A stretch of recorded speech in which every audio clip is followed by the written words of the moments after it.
Make a trip to Paris, or at least to that new French cafe. Make so much more than money when you switch to Scotiabank Everyday Banking. Learn how you can earn up to $700. Visit scotiabank.com/banking packages. You're richer than you think. You probably know Vistaprint for business cards, but did you know we print everything you need?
Yes, sir. Yo, what's going on, peoples? What is happening? I should have done that. Alright, get rid of that because I don't need that no more. What's happening, cuz? What's happening? What's happening, Fetty? Fetty, how are you getting on today, brother?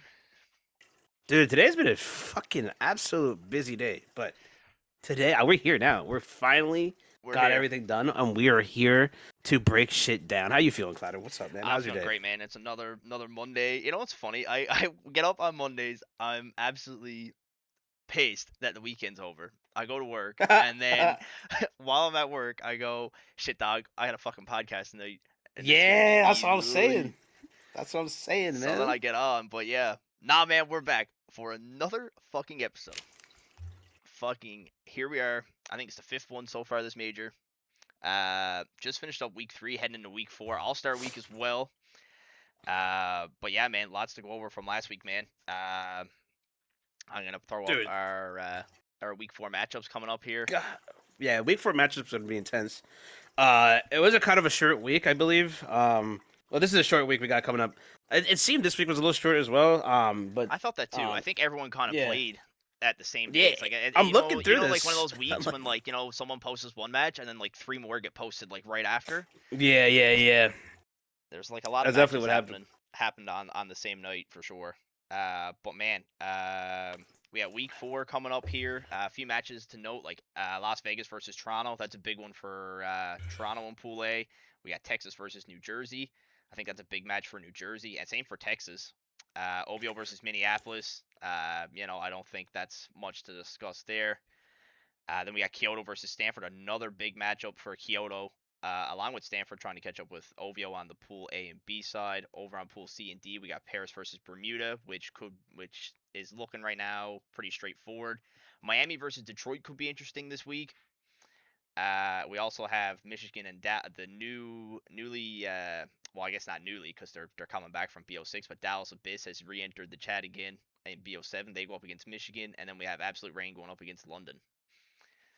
Yeah, right. In this short week, which I do like, I think biggest matchup in my opinion to watch, it's got to be that Las Vegas Toronto. I think just based on the trajectory of where Death Dealers have been going the last 2 weeks, and then kind of like the not I'm not gonna say decline, but the tough matchups that Toronto's had. It's been a struggle.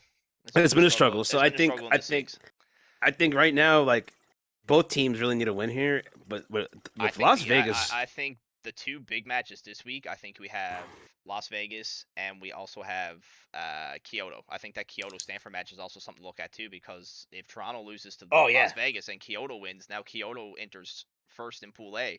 bumps Toronto out of that first place spot, which Yeah, at the beginning absolutely. of the season we didn't think that was gonna happen, but it's been a Yeah, rough week for Toronto for sure. We'll get into that shortly, but yeah. yeah. That Las Vegas Toronto, it's huge. I mean, I think you said Toronto was it back to back map fives, round Yeah, 11s, back to back, or just back to back map three fives? straight round 11 losses from Three Toronto. straight around 11 losses. That's insane. I mean, it's coming down to the wire. I mean, you guys are definitely showing, the prowess that you guys do have. It's just the closing out of games. I mean, obviously, I feel like you guys will definitely clean it up against Las Vegas. It's a different team.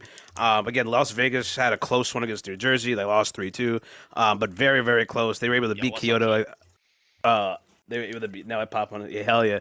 Las Vegas had a couple Map fives as well. A couple Map five losses as well. I think again that Toronto Las Vegas game will again my highlight of the week. I think everybody else is pretty solid for that. Just for what it's worth and what's at stake here. Like Las Vegas 3-3, Toronto's 3-3, and then like you said that Kyoto Stanford game is also again Kyoto. If Stanford loses and Las Vegas wins, I mean, we're tied up right there. And then also, same thing with Toronto loses, Kyoto wins. I mean, Kyoto can really take the top seat. So right now, I mean, I think those are the two games I'm looking at right now: the Las Vegas, Toronto, Kyoto, and Stanford. Those are like my top two games right now to watch. But again, Las Vegas taking a couple L's. I think their record doesn't reflect the talent on that Las Vegas team because No, Mike has been playing really well. yeah, they had a really hot start, and I Yeah, I feel mean like now they're having yeah. a mid-season struggle, same as Toronto. I feel like, but it just depends on if they can bounce back. Like you said, I think the pieces are there for Las Vegas to Yeah, bounce back I mean as well. 500 in map count. That Yep. is way closer than I thought it was gonna be. I thought they'd have a little bit more leeway. But like I said, Toronto Las Vegas is going to. I hope I can cast that match because that's gonna be something I'm gonna go crazy over because that is gonna be a matchup. And shout out G Baby who's been playing really well Dude, on fucking okay. Toronto, man. Okay, now, all right, yeah, we got to stop and give that man his praise. I know the All I Star gotta votes say, are coming out right now, and I was going to say it on this, and me and Fetch will talk about the All Stars in a bit. We're going to go through them because obviously he is posting them, I think, as we speak. But man, if G Baby does not see a lower tier All Star vote or he isn't picked, I'm going to be upset because, man, listen, G Baby has been playing unreal as a 0 pointer. And that needs to be noted hmm because he has really flourished in the last couple of games for us as well, which is kind of crazy with how we've been struggling this last week because it's usually those lower pointers that really maybe make or break the difference, but for us it's just not that. And I right. think the same thing I mentioned last week, it's still the struggle, it's still the small things that we're missing up on. Like, I mean, these round 11s, I mean, we got to close this out. Obviously there was the round 11 loss to Kyoto where we bounced back 5 straight rounds. Dude, That was insane. fucking insane, man. That was crazy. Yeah. We can touch a bit on that in a bit. But yeah, no, with the point rosters This. going with Vortex, Woo! we're gonna move him to the bench. Whoa! I do think Whoa! Vortex. Really? No Yep, way! we're shipping Vortex to Oh! the bench, and we have acquired BT. No. So hopefully, BT makes a big difference to our Whoa! squad too. BT's on Toronto now? Mm-hmm. What? So our Stanford Stone Faces BT, yeah, BT? No freaking way. Oh, dude, gave him a that's a big contract, pickup and a man. half. Signed him to the That's a six. $20 million contract over Slid 4 into that years. It's man's insane. DMs. I God. Wow, that laid could out be a laid out huge what we were difference, looking man. for. He's a good Man, flex player. he's an I excellent mean, flex player. he's. I mean, shout out Vortex though. I mean, like his I .69 against OVO, I guess was kind of like the deal breaker. I think, in my opinion, just kind of. I'm looking at you some of these know stats. I'm like, my damn, like, hot take on Vortex is that, yeah, he could be ranked as a 2 pointer, but I see him as a high end 2 pointer, probably a low, like definitely a 3. Like I don't think the D rank from him to a 3 to 2 is really necessary. I think he had a rough patch of games. Mhm. Um, but yeah, no, it was a coaching decision made between myself and Copeland, Yeah, and that's a good pickup. That's a solid B I pickup. seen BT was looking, man, and he's a 4 pointer, and we're gonna see how it works. So I'm excited to have him Yeah. on, man. Yeah, And I mean, this pool A is so close. I mean, I think that's a good pickup for how close this yep, pool A is right now. And yeah, I mean, how you want to break it? You want to break it down by pool, or you how yeah, you? we can go back to Pool A, man. I was just getting into this Toronto Vegas thing where like both teams are really good in hardpoint. Toronto's obviously 6-2 in the hardpoints. Vegas is 7-3.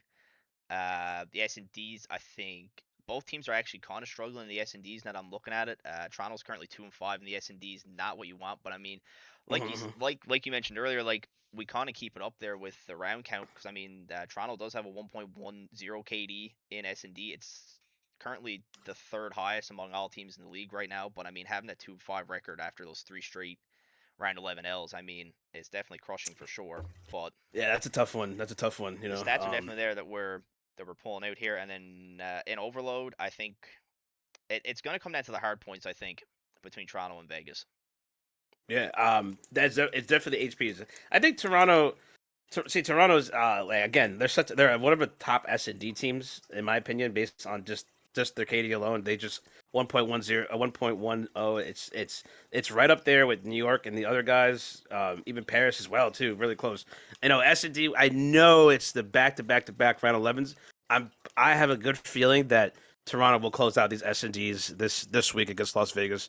I have a good feeling about it. I just think, like I said, the addition of BT is going to elevate the team a lot more. Yeah, I think with So these I'm roster really changes, excited. I'm really hoping that with the roster Mhm. changes that this team can pull around because this is a big matchup. I don't want the goal for Toronto is, we just won the kickoff major and the eyes are set on the major one chip as well. We want back to back. So, I mean, if we ain't going into pool play, it's not what we're looking for. We want this bye and we want to, get right into bracket play and get right back to getting another chip. So, Mhm. Mhm. this next game is definitely crucial, especially from the week we had. Absolutely. Absolutely. But yeah, that's probably my matchup for the week for But sure. then, I mean, following that up, then you have Kyoto. Like, Kyoto's playing pretty well right now. I mean, they have a very big matchup against Stanford. Yeah, that's a matchup and And a with half. all the roster changes going on in Stanford right now, I don't really know who the roster is. I do hope that my man MVP leader Gelato is playing. Definitely need him to play against Kyoto for us, so he can, carry his boys to victory. But I know Stanford is kind of doing their thing right now, so Yeah. we'll see what happens with that roster Yeah. going forward. But I do hope that Gelato plays against Kyoto because I kind of need him Yeah. to. Yeah, like I said, I like Kyoto. I mean, Kyoto.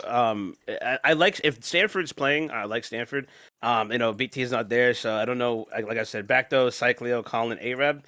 That's a solid That's a lineup. solid roster too. Kyoto with Buddha, Cantu, and Hydra's not on the team anymore. I don't know who on Kyoto is now. I would Cantu and Buddha being there. Like I saw a big that Kyoto Toronto matchup, that Blackheart, the S&D. I mean, Cantu played really well. He's a really good support player for his Yep. rank. I just Hydra was also a solid piece. But now going down to the D League, I don't know. OG Lee, OG Lee got picked up by Kyoto and Zmerk. Nice. OG Lee, a good young pointer as well. I've seen that Yep. guy play in the PXL and other leagues, and he's definitely has elevated his game since once I seen him play. So OG Lee's, I think those are good two young pointers to pick up. Um, OG Lee, yeah, Teo and Butter are good boys. They are good friends. They play together. And Teo is a monster. He is a really good player. He is a really solid 5-pointer. So I think Kyoto could give Stanford a little bit, but again, I'm not gonna go against Bacto. I think Stanford has the edge with Bacto, Leo, Colin as well. I think and Arab does his thing. So I think it's gonna be another matchup of Yeah, the no, I'm week not for gonna say nothing Stanford and on that. Kyoto. I'm gonna have a biased opinion because I need them to But lose. yeah, so no, I But get that. But I yeah, no, and you know what though, man, the possibility of both these teams coming out of week 4 and 3 is also possible too, right? Um, luckily, Mhm. luckily we have the map count on them as of right now, so as long as we keep that, as long as we keep that distance away from Kyoto, I mean, this pool A could get tight, man, between Toronto and Kyoto going forward if both teams, Yeah, I really mean, turned around on the crossovers when we cross over pools. I'm assuming next week. I know Eraz right. is in the chat. He can confirm that for us I mean, to later or now. think that this top three could actually be all tied up 3 and 4 next by end of week 4 is actually interesting. If Texas actually comes out with a big win, who do they play? I mean, Texas plays. Who do they play? That's a great question. Hold on, now I I mean have that. New they Jersey. did beat. New Jersey. Okay, so we'll get to New Jersey in a bit. I don't know how Texas could perform against New Jersey. New Jersey has been New on the Jersey's been looking ascension. hot.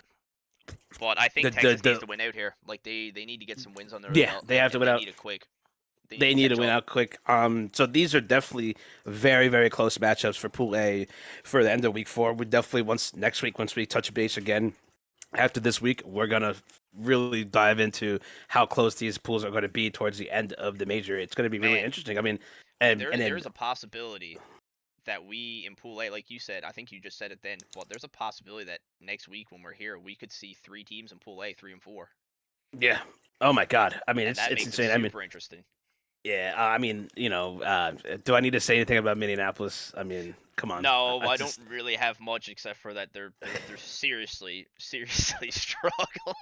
Dude, I mean, I just told Clouter before. You can say that as I get up their stats real quick because I think it's worth going over here. Yeah, I mean, dude, the listen in Minneapolis tape is humming into the comms, like they're just kind of going through the motions. They're 1-18 in map count. I have never, and I've been in the league since like the beginning of major 1 of BO6. Kind of. Then I feel like I've never seen a team so egregious, like just terrible. I don't know if anybody in the chat could kind of like refresh my memory if there's any teams in the past of this league that has dropped or go 0-6. I've never seen that. I would love to see. What do I have? I would like to find out because they have 1 map win. I would love to know who they got over in that map. I don't know, no bullshit, and I don't know. I could probably narrow it down from our stat sheet, but I mean, looking over here, let's just jump into it. I mean, 0-7 in hardpoint with a .82 KD, averaging about 160 points a match. Moving down to the S&D, I mean, they're 0-6 in S&D with a .76 KD, and they have a -14 round differential. It's insane. Pretty much over 2 whole games minus a differential there, and then down to the overload, they're 1-5 with a .87. Their 1 win was on Den, and I don't even know who that was up against. I have no idea. Yeah, I would have to agree. I agree. I think individually they're talented players, but it's just as a unit they cannot figure it out. I don't know what it is. I would also agree with that. I think the players on this team, you think they shouldn't be this bad? Like I can see them having a Texas record, maybe. Maybe not even that. Maybe a little bit better. And I mean that's no disrespect to Texas. I'm just staring at that on my screen now at 2-4. I think the team could be below 500, but like this bad, 0-6 and a 118 map count, like. Oh man, like you guys are struggling. Like it is a struggle in Minneapolis. I mean, they aren't catching up to whoever wins first, or even if it's Toronto or Kyoto or even Texas. I'm pretty sure they're confirmed for pool play. They should just change their name to the Bad News Bears, man. I'm telling you. They need to just change their name to the Benchwarmers. I don't know what they need. They will be relegated to the D League, unfortunately, in my opinion. They are the worst team I have ever seen play in this league from BO6 till now. And I'm so sorry to say that. Actually, I'm not. I don't give a fuck. That shit is abysmal. They are terrible. They are awful. Do you think this team pulls it together between now and absolutely not? Or do you think that a D League team is definitely taking this spot? D League is definitely taking this spot. I said this last episode. Minneapolis is not going to come out. They're going to go out winless. They're not going to win a game. They're not going to win a match. It sounds crazy to say, but I think Bermuda Bloodline smokes their shit. I think a lot of these.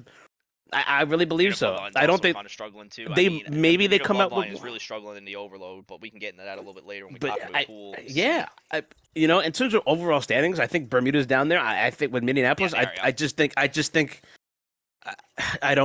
maybe they come up with 1 match win, but I strongly believe as a hot take, they are not going to win 1 series at all. That is my hot take, at least. What team was it in BO6 that me and you sat here and talked about, and we gave them so much shit about being ass, and then I think they played OVO, and they got their first match win against OVO. Do you remember that? Oh, yeah. I don't know what team that was. Oh, my God, yeah. Was that Bangkok? Oh, it was Bangkok, wasn't it? Yeah. It was Bangkok at the time. It was that new Bangkok. The OVO, OVO went on a 3 losing streak at the time. I think they lost to Texas. They lost to Bangkok, Yeah, and they were so going they for went a on like little cold start there.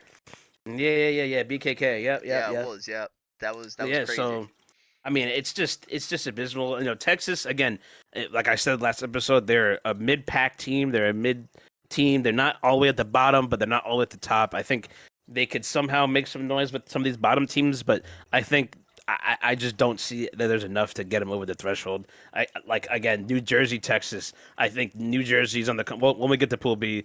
I don't know if they could come out with a win this week against New Jersey. Unfortunately, just the way I've watched New Jersey play last night in the last two games, I just Well, I a think, close one against. I don't and think I don't think they I would. think Minneapolis is getting it out. I mean, Minneapolis is getting it out. I mean, they have a tough matchup in OVO. I mean, as you can tell on, oh, do I have it on screen? I do have it on screen. As on screen here with the standings, I mean, you have 0-6 with a 1-18 map count, and you have 6-0 with an 18-6 map count. I have a feeling that we're gonna see Minneapolis 1-21 in map count, and we're gonna see OVO with a 21-6 map count because if it's anything either outside of a 3-0, I would be impressed. And I think that's the Yeah, best way we jump from Pool A to Pool B because I mean, this OVO team, bro, this OVO team had yeah. an absolute week. Went through the ringer, took down Stanford, and then in the rematch against Toronto, just had their way after map one.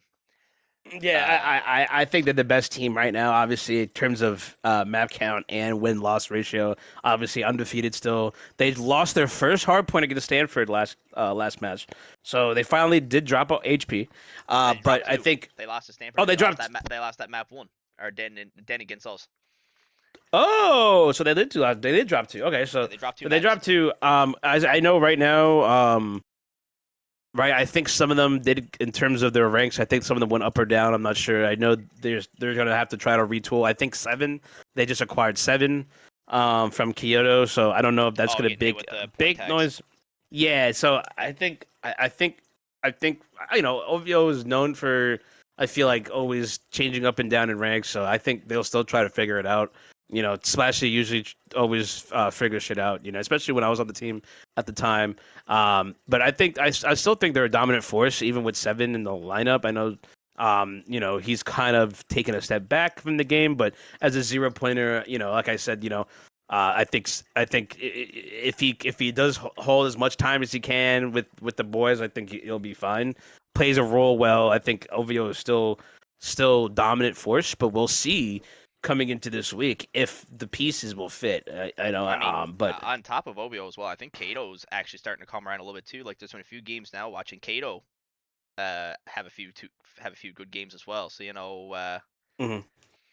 I think Kato's a good match too. I think the dynamic duo of T and Kato. I mean, you have a 7 pointer to what is Kato a one, like a 7 to 1 pointer. I mean, those two guys when they're on the same team, I feel like they know where they're two on each other match. Like I think Kato does enough to pick up for T when if T drops, Kato kind of has that mindset of where T is two on the map. I have a feeling because I feel like once you get splashy off the map, Kato can be in those weird ratty positions to get those few extra kills until T can get back on the map and get into the Yeah, position they I need to be agree. in.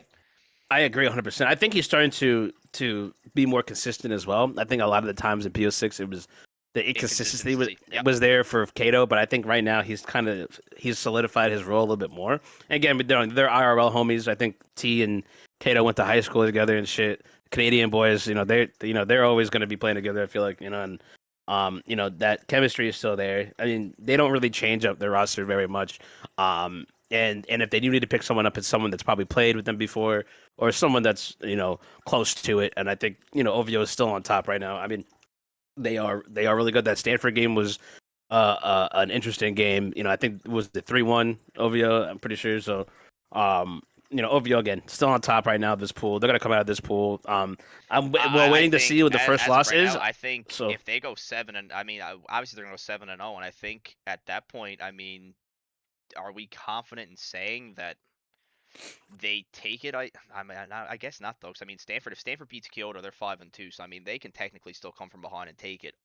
Just really depends on who their matchups are on the crossovers when mhm. that happens next week as well. So Yeah. That crossover is gonna be interesting to see with OVO because we got to see how well they could play out of their pool. Because if Besides playing Toronto, that's what I so mean. If they come out of this pool and they get matched up against Miami, Paris, the I guess the death pool or the elite pool is what I have it marked down here for when we get there. I mean, that pool of all the teams above 500. I mean, that's gonna be a tough pool to go against too for yeah, whoever goes up against them.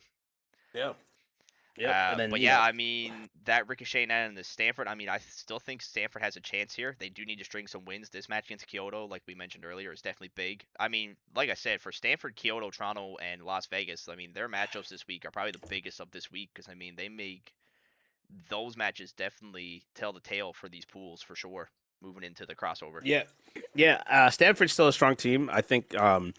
With all the stuff that's going on, I think with Bacto and Well, yeah, Colin exactly. I and mean, Cyclia. Bagdo and Colin coming in to pick up where Yeah, Gelato is stepping down for a little bit. I think that's just as big of a threat as just hmm having Gelato there, in my yeah, opinion. yeah. Absolutely. It's a little bit more balanced in my opinion, and Yep. And they Cyclio's have there too, and I mean Cyclio can yeah, have moments of his own as well. So maybe there's a yeah. small three-headed. It could be bigger, could grow. Three-headed monster there in Stanford as well. Yeah, So yeah. you know, Colin's passionate. He's got the passion, and I know he's gonna be playing well.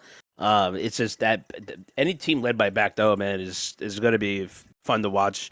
I yeah. think it's an interesting team, like I said, balanced team. I can't bet against Bacdo. Every time you bet against them, I always lose. So I always lose. If you ever so that's why I've never betting against Bacdo, man. Bacdo is a true shooter. So it's gonna be fun to watch. And I think Stanford is still up there. I think they're Oh, still they a top definitely are. They're five definitely team. the king of 100%. Overload right now. I think they're Yeah. definitely the best team in Overload right now.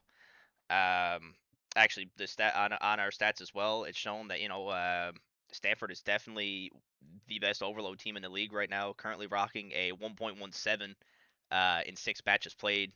5-1. I think their only loss could have been against us. I think I could be wrong in saying that. I think their only loss was against us. I could be wrong. In Overload. But yeah, no, this team is definitely scary to play in Overload. So I mean, I think if you're Kyoto, you definitely have to get your Overload intact when you play against these guys because these guys definitely know how to run it down. And I hmm think even with Gelato subbing out, I still think this team got that. We'll have Overload on lock. Yeah, I see here as 10-1, 34-7. That was the map count and series count for New York Impact back in Major 4 BO6. So OVO apparently is on pace to beat that right now. They just gonna have to not drop. They could drop one more map, but that's gonna have to if they want on pace to beat that record. That's gonna be impressive. If they beat that record. That's You very should impressive. write that down. Um, Keep a note of that. we yeah, need we need to absolutely. keep a note of that in your little Yep, notepad. I 10 got and that. 1, 34 and 7. Yeah. I forgot. Yeah, that was a big. I remember that. Yeah, I remember we talked about that. New You York know, was a crazy force to be reckoned with in BO6. I still think we don't have to get into it, but my personal thing, I thought New York was still good. I thought New York was going to win that if they didn't FF the whole rest of the series. I think New York was it would have been a very very insane grand finals. I would say the least. Yep. But for Stanford again, two tough losses, but right now I think they're on the I think they can catch up, but ascension. it's gonna Yeah, I think be. they're I think this is gonna be one of those pools where Stanford's gonna miss out on a bye only because of how good OVO is, and that's gonna yeah, be absolutely. very very unfortunate for them. But that just means they have to play an extra week of pool play matches, and even if they do make it to pool play, I can see them making it to bracket play right after because this team definitely has it. No, absolutely. And then Vegas and New Jersey. I mean, they're tied up. I mean, listen. This is Remember a we weird first. one because I think It's weird as I fuck. think both teams have had uh what's the word that I'm looking for? They've had opposite trajectories. I think is the way to go because I think Yep. like Las Vegas started off super hot hmm and then now they're coming into this mid-season slump, whereas New Jersey started off rough and they're slowly picking it back up. I think the pickup of Zorbs for New Jersey is definitely Oh my huge. god. Yeah, It's definitely Zorbs made a big reminded me of difference. like Potato coming in as like how Potato came in for BO6 and helped Los Yep, out. I I think mean, we're in the same. Los was looking for help. He's like, I need help, like in the post FA, like he needs the help. And then Zorbs was there. Zorbs came in and he's dropping very, very consistent numbers alongside Los. And I think and then with the addition of Eternal, from Ovio, because he, with the points stuff, Eternal went to New Jersey, and again, Eternal has a good mindset. He has a good hill presence, and he can play a lot of hill. But right now, Las Vegas, I agree. Las Vegas is on a little bit of decline, and New Jersey's kind of like on the up a little bit right now, and especially New Jersey. And I think New Jersey will take on. I think New Jersey will beat Texas if Zlos and Zorbs play. I think that's going to be a good matchup. I don't know if Texas could take that down because Zorbs looks really good. He's very passionate. He's been playing a lot of H. He's been playing a lot of COD. So he's looking hot on this New Jersey team, man, and that's exactly what Los needs right now. And they needed to fix their respawns, and I think their respawns are definitely working. Their S&D definitely is one of the best S&D teams in the league right now. Shockingly enough, as with a 3-3 record, but I'll get into that later when I do the power rankings. But yeah, New Jersey's definitely top two team in the league right now for S&D. I think I definitely I really think and they have the record to prove it. I mean, these guys have only lost one S&D map so far this major, and they're flying, man. And I think they have 3 round 11 wins right now.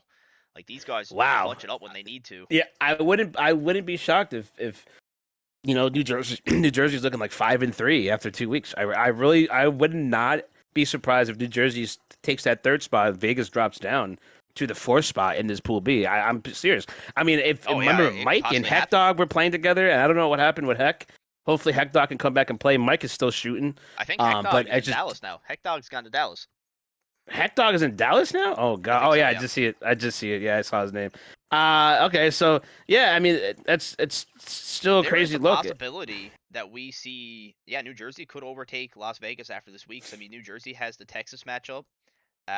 Obviously a big game for Texas and a big game for New Jersey too. I mean, they're even talking about even more. Like, that's another big game in this pool because if New Jersey wins and Toronto wins, New Jersey moves up to 3rd. Yeah, it's just going to come down to like Las Vegas support cast. Like, can they have a support cast enough to fill under the shoes? And if I look at who's on this team right now besides let's see, where is on it? Las Vegas? I know Mike and Benji are there. Quick Tuna is also there. And there's someone else. Yeah, Quick Tuna. Yeah, Mike, Benji, Zenitsu. Oh, look at that. Dat Boy is on. Look at Dat Boy is on. When the hell did Dat Boy get on Las Vegas? That's insane. All right, well, that's the thing. Like, it'll come down to it, man. Like, if Mike and Dat Boy are playing together, I mean, they already played New Jersey, and New Jersey beat them 3-2. A couple E-subs were in there. Also, New York is undefeated without Payne. Just want to put that out there. New Jersey is undefeated when Payne does not play. So that's another stat. Note to put 2-0. I have not been keeping up the roster. Maybe I haven't been able to hard. like. No, you know what? Yeah. No offense to I know all the rosters, but man, they are so hard to keep up one day. Like, man, I go to bed one day, dude, and I wake up and there's like 6 changes, and I go, what the hell? Like, I'll have shit wrote down for this pod for certain players, and then I'll wake up the next morning and they're gone. They have it's like a whole different team. Like, I didn't even know Heck. I'm looking in signs and trades, and I don't even see Heckdog on here. Then there's because you have some matches like a team will go in, get absolutely flattened 3-0, and then for whatever reason it all goes out the window. Some teams just go, all right, we lost, we got absolutely shit pumped 3-zip. It's time to blow it up. Fuck looking over anything. Fucking better. Everyone is now off the team. Sell the team, and now we have a brand new team. I wake up and Gelato's an FA, and I'm just like, what the fuck is going on? Like, I don't know who's playing for Stanford. I don't know. Like, it's you know what though? Out of all the teams that have done that so far this major, Minneapolis is down here 0-6, 1-18, and they haven't changed anything. Dude, it's like it gets to a point in Minneapolis. Like, come on, man. Like, what are we doing here? Like, I mean, but no, I don't know if they're trying to figure it out. But you know what? Pomas has owned that team since whenever he got it, and he hasn't left. He hasn't blown up the team. He's trying to fix it from the inside. So, shout out to him other than the other teams, because there is some other teams where they get ownership for about 2 days and then poof, it disappears. It's like crazy. It's insane, man. But we love it though, man. It's just hard to keep up sometimes. But yeah, no. I'll definitely keep my eye out for sure. But yeah, no, that definitely, with that boy being on Las Vegas and stuff, it's definitely interesting. I just think he has to show up and play. I think him and Mike again. I think it doesn't skip a beat. I think it still doesn't skip a beat even if Heck leaves and that boy is inserted into the starting lineup alongside Mike as a duo. But New Jersey just beat him 3-2. I still think New Jersey is still strong. Yeah. With Zorbs in the lineup, Zorbs is another breed of animal. I think I've seen watching him play, especially last night. I just think his knowledge is through the roof. I still think New Jersey is a better team than Las Vegas. Even if Mike and Datboy still play, I think New Jersey has a better depth of roster, and I just think that's just my take. But it's gonna come close. It's really gonna come close. I still think New Jersey has an easier schedule in the next week or so, compared to Las Vegas. I mean, they're playing New Jersey's, I think, playing Texas, I believe. So Las Vegas is playing Toronto. Yeah, so New Jersey has a little bit of an edge right now because of the matchup, but we'll see after we see week 5 and week 6, see how that goes down. But I still like OVO Stanford, New Jersey, Las Vegas, 1, 2, 3, 4. Between the two groups that we have going here, I guess we can call this group 1 and the other two pools group 2. I think this one is the most interesting as of right now going into week 4, just because of so many changes that could happen after this week. Oh yeah. Lots of possibilities. Absolutely. But yeah, no, Yeah.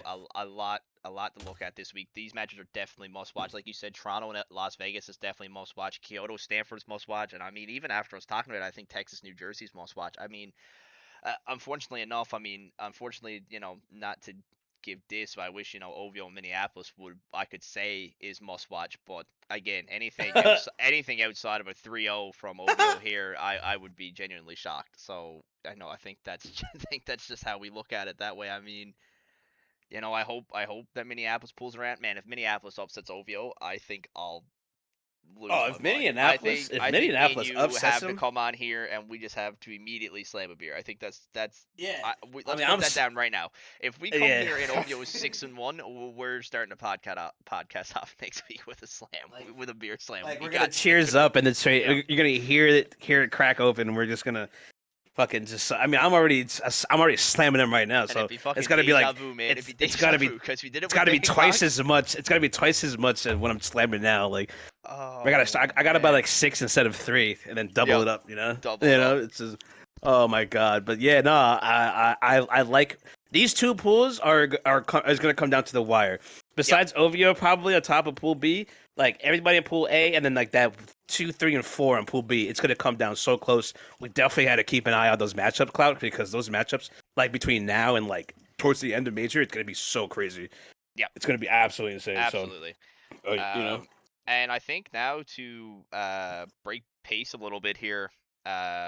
Usually we jump to Pool C and Pool D, but I think it's time we look at the All Stars, bro. I think we let's do it. Yeah, have a look absolutely over the All Stars. So off of what E-Rise is saying, so obviously the All Star lineup obviously has the top ones. Obviously we have Gelato making it in there. We have Splashy, Nook, Bacto, Sumo, which I think is Kaori, right? I think it's Kaori. I could be wrong in saying that. Los is there. Cope has made it in there. I don't know who this user is from Paris. And then we got that boy from Vegas, and special nomination going out to the Tater Tot down in D League. Wow, I like that. I mean, those guys. I mean, they're the best of the best. I mean, Oh, Kane is there. Kane got in. Nice. Yep, no. I think obviously the no-brainers of Gelato, Splashy, and Nook. Definitely don't surprise me there.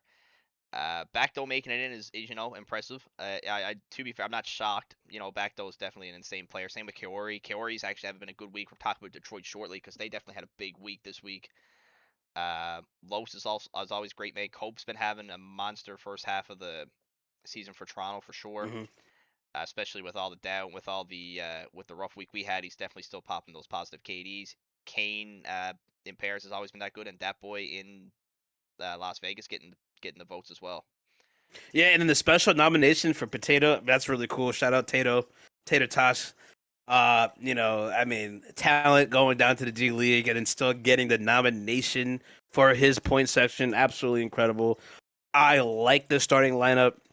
I mean, Yeah. Lotto. I mean, I think this is definitely a no-brainer. You know, Sumo, Is there anyone Bacto, on Cope. this list, like to you right now, do you think shouldn't be there? Like, if you had to get rid of one person from this list, who would you get rid of?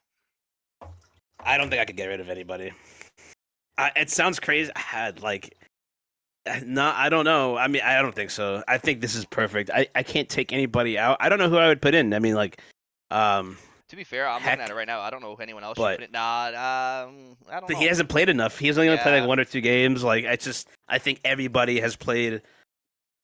I think everybody's played enough games where it's like it's reasonable to vote him in here, you know. And I think this is a star-studded lineup. I wouldn't change a thing. I think this is that restrict. I think these votes are strictly off like actual people coming in, like who is actually the top of the top. And I think we have our list. This is our list. I Yeah. think it's great. I think it's a great list. I have no complaints for it. I don't think I could. Would you take anybody out? No, I think if the only thing, nah, because Potatoes come up. I haven't seen Dat Boy play that much. I mean, Dat Boy and Potato being at towards the bottom, are certainly interesting. Maybe Butter. I don't know, but I don't know if Butter. Butter might be Butter a would good one, too. probably. Butter might be a solid one. You know, maybe on a bench. You know, like a sub. You know, I don't think I would take it. I think I would add him in there. But Ooh, other than Butter. that, I think. I think Butter would be another one that you that we could slide in there though. Buddha Yeah, I think he's been really well on Kyoto. He's been doing really well over there. You know, and kind of reshaping that whole org. From what it started with 7 till now, I think. Heck, yeah, I said Heck. I think Heck would be also a solid one in there too. I don't think I'd take anybody out though. I think it's beautiful as it is, man. And You guys did a good down job to voting. the 3 4-pointer all stars that have been chosen. We have starting it off with the Perkazoid on Miami. We have Hybrid on Paris. We got Parks on Miami as well. Eraz from now. All right, nah, Eraz, you definitely got vote. You haven't played. Fuck, oh man. Who the fuck? Actually, to be fair, I think I also voted for you as well, so that's fair. That's probably on my part, but my man's played 1 game. It's a fucking all-star. I think those stats are padded. We got Bear, Dizzle on London. We got BT Cod, who's now on Toronto.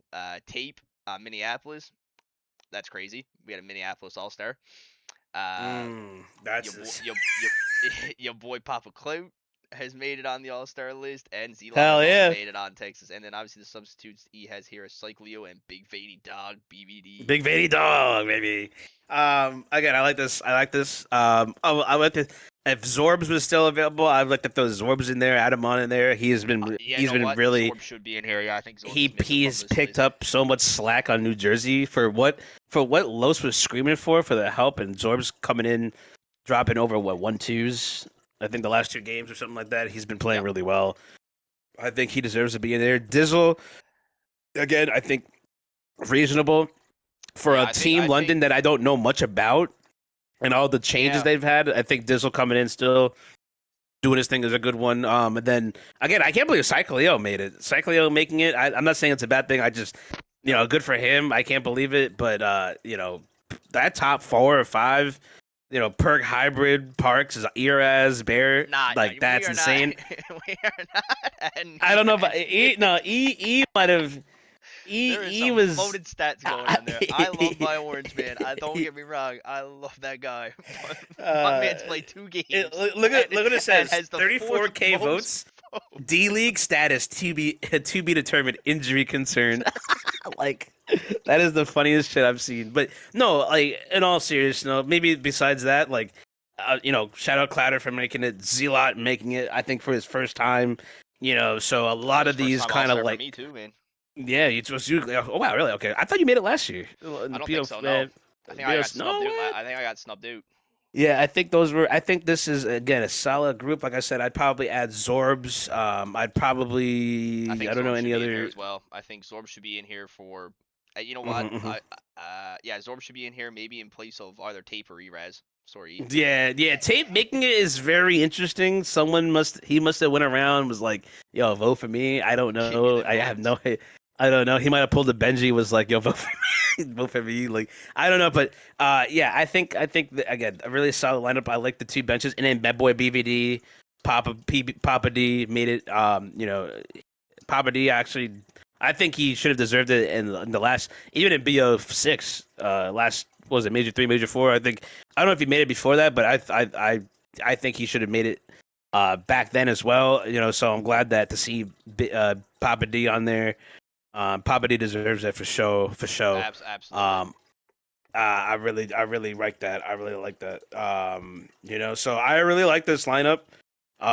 This is going to be interesting. I want to watch this one. I want to watch obviously all of them, or if I could cast some of them. But dude, that middle section it's going to be cool to watch. It's fun. It's just I love how the league sets up the All-Star voting and stuff. It's really cool. It shows respect and a lot of deserving qualities. It's great that we have this for the league because it gives notice to people that may not be, especially the lower pointers, the young pointers, like, it really does. So Yeah, no, I got you. Now we'll jump down to the 0 and 2 point All-Stars. We start off the list with Benji. Then we have E3 from New Jersey. We got 7. Float, the Stubler, my awesome co-caster, and GOAT, Fetty Wabs. Hell yeah. 3-time, baby. 3-time, baby. Come on, man. 4-0 with Miami, baby. 3-0 with Miami. Come on. We got Kato, we got Dark, we got JCap, and Lando on Dallas, and then the substitutes is also Zin and G Baby.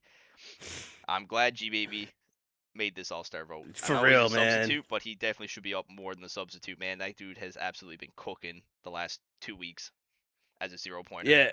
Yeah. I'm liking all of this. I don't know how Dark made it in there. That would be no offense to Dark. I love you. That's my gooper boy, but I feel like I only seen him play one time. There's a couple in there, like Cap has been playing with. Yeah, Cap's been playing a so. lot. I think Cap He's been subbing a lot. He should be in here as well. Yep. He's been playing good. Yeah, GBB, welcome onto the All-Star team, brother. Hell yeah, substitute special nomination, Zin and G-Baby. You deserve to be on the All-Star squad. Yeah, you've been playing. How you've been playing. We talked about that at the start of the pod. Listen, when I watched that OVO match, bro, I was so he had like a triple on that den, I think, or he did. He had a couple. I was going crazy. Like the man's elevated his game. It's me, Cope, and Vortex. We all were like, gassing him up, man. G-Baby gets a big triple, man. I see it on the kill feed. I think I'm mid rotating to P4. I see it on the kill feed. I go, holy fuck, G-Baby, get another, man, get another. Yeah. Like I said, I'd like to see Reason up there. I think Reason has the all-star qualities, especially for the pedigree he has on Paris. I think that's another person I would add in there. Also snubbed for another all-star vote. That's J-Cap is also cool to see in there. I'm glad J-Cap got the nomination. And Lando too, a surprise one, I think, in my opinion. He subbed in and he's able to. I mean, every time Lando subs in, he gives a lot for the team. So. Shout out Lando for that. I cut you off here and say, for one, I just had the information come into me that for Zin, who got 22K votes, is a special D-League, in quotation marks, Make-A-Wish nomination. Oh my God, Make-A-Wish nomination. That's crazy. I overlooked that when I read it. That's actually kind of crazy. Oh my God. I'll tell you what, if I never got subbed in though, if Nuck never hit me up, was like, yo, I need a body to play, I probably would have never been on there, but shout out Nuck for giving me the opportunity, to play alongside the GOATs, especially Perk and Parks, man. Those guys, everybody in Miami, starting lineup from Miami has made the All-Star alongside Flo. I know Sins and Flo have been busy, so I appreciate them letting me, kind of swerve myself in there. I'm gonna be right back for a second. I'm gonna let you carry the pod for a hot second and talk to the chat, and then we'll yeah, you're good. You're good. I'll be back in like 2 minutes. Yeah, you're good. So a couple quick announcements. I just want to let you guys know this is coming from Eraz himself. 2 announcements. So for the 5-point to 7-point All-Star game, whoever wins the MVP of that game will receive a $20 bonus prize pool from Eraz himself. So whoever does win that and is granted MVP of that series, Eraz will be paying you $20. So that is a nice little incentive for you guys to play. Also, for the D League, real quick, if the D League team gets through the pool of death and makes the major bracket, they will be elevated into the next season of the CXP. So for those D League teams that are still fighting for the top spot in the bracket, fear not, you guys will be relegated up into, or well, relegated means coming down. So you will be moving up. You'll be elevated to the main league. So your path to the main league will be cemented after this season. So shout out for that. That's gonna be good. W own it for real. Well, lunch on E facts, nice little $20 Chipotle bowl. I am so down for that. Just want to say, thank you guys for allowing us to do this, man. This is insane. And that's another thing. Capshaw, who's your starting lineup for Dallas? I know the newly acquired New York Impact has just rebranded to the Dallas Abyss. We all know Dallas Abyss from the previous majors, so now they are back in it. I heard that Stunsley kid is really good. So, Gradual is going to have to put a lot of work in if we can find him. I don't know where Gradual is. We have to find the man. But overall, it should be a really interesting way. I mean, they took on the New York Impact points and record. New York Impact was 5-1 at the time. So can Dallas Abyss actually keep elevating themselves and carry on the legacy that New York Impact has cemented into the CXP? So we'll see how it goes. The Caps, Burrows, Bex. Yeah, so, I just gave out the 2 announcements, Clouter. So, for the MVP of the 5 and 7 pointers, whoever is so for the All-Star game, whoever gets MVP of that All-Star game between the 5 and 7 pointers, Eraz will be paying them $20. So lunch is on E. Yep. And then also the D League team that gets through the pool of death, will make the and they make the major bracket, they'll be elevated into the main league next season. So that's I don't know. I was gonna ask you about that. Is there gonna be a buy-in for that, or they just get like a free buy-in for winning? Oh yeah, they probably might just get the free buy-in, right? I wouldn't. That would be cool. I wouldn't expect them to pay if they have fought their way through. I feel like the free buy-in will be nice. What's up, Brandon? Yeah, keep that milky, yes, sir. What's up, Brandon? Yeah, free. Yeah, free. No, okay, yeah, cool. yeah. That's what's up. Yep. That's what's up. But yeah, no. New York rebanded. We have the Dallas Abyss back in. Glad to see these colors back in, I gotta say. So many purples and pinks. What are you guys doing? You know what's funny? I rebranded to get rid of the purples, and they're slowly coming back. It's insane. Like I went Las Vegas is like the gray team, so that makes sense. But like, is there any other colors that we could use? Like, is there a black team or I don't know? Like, can we get something? Whole whiteout. Ooh, that'd be crazy. There's so many colors we can go around, but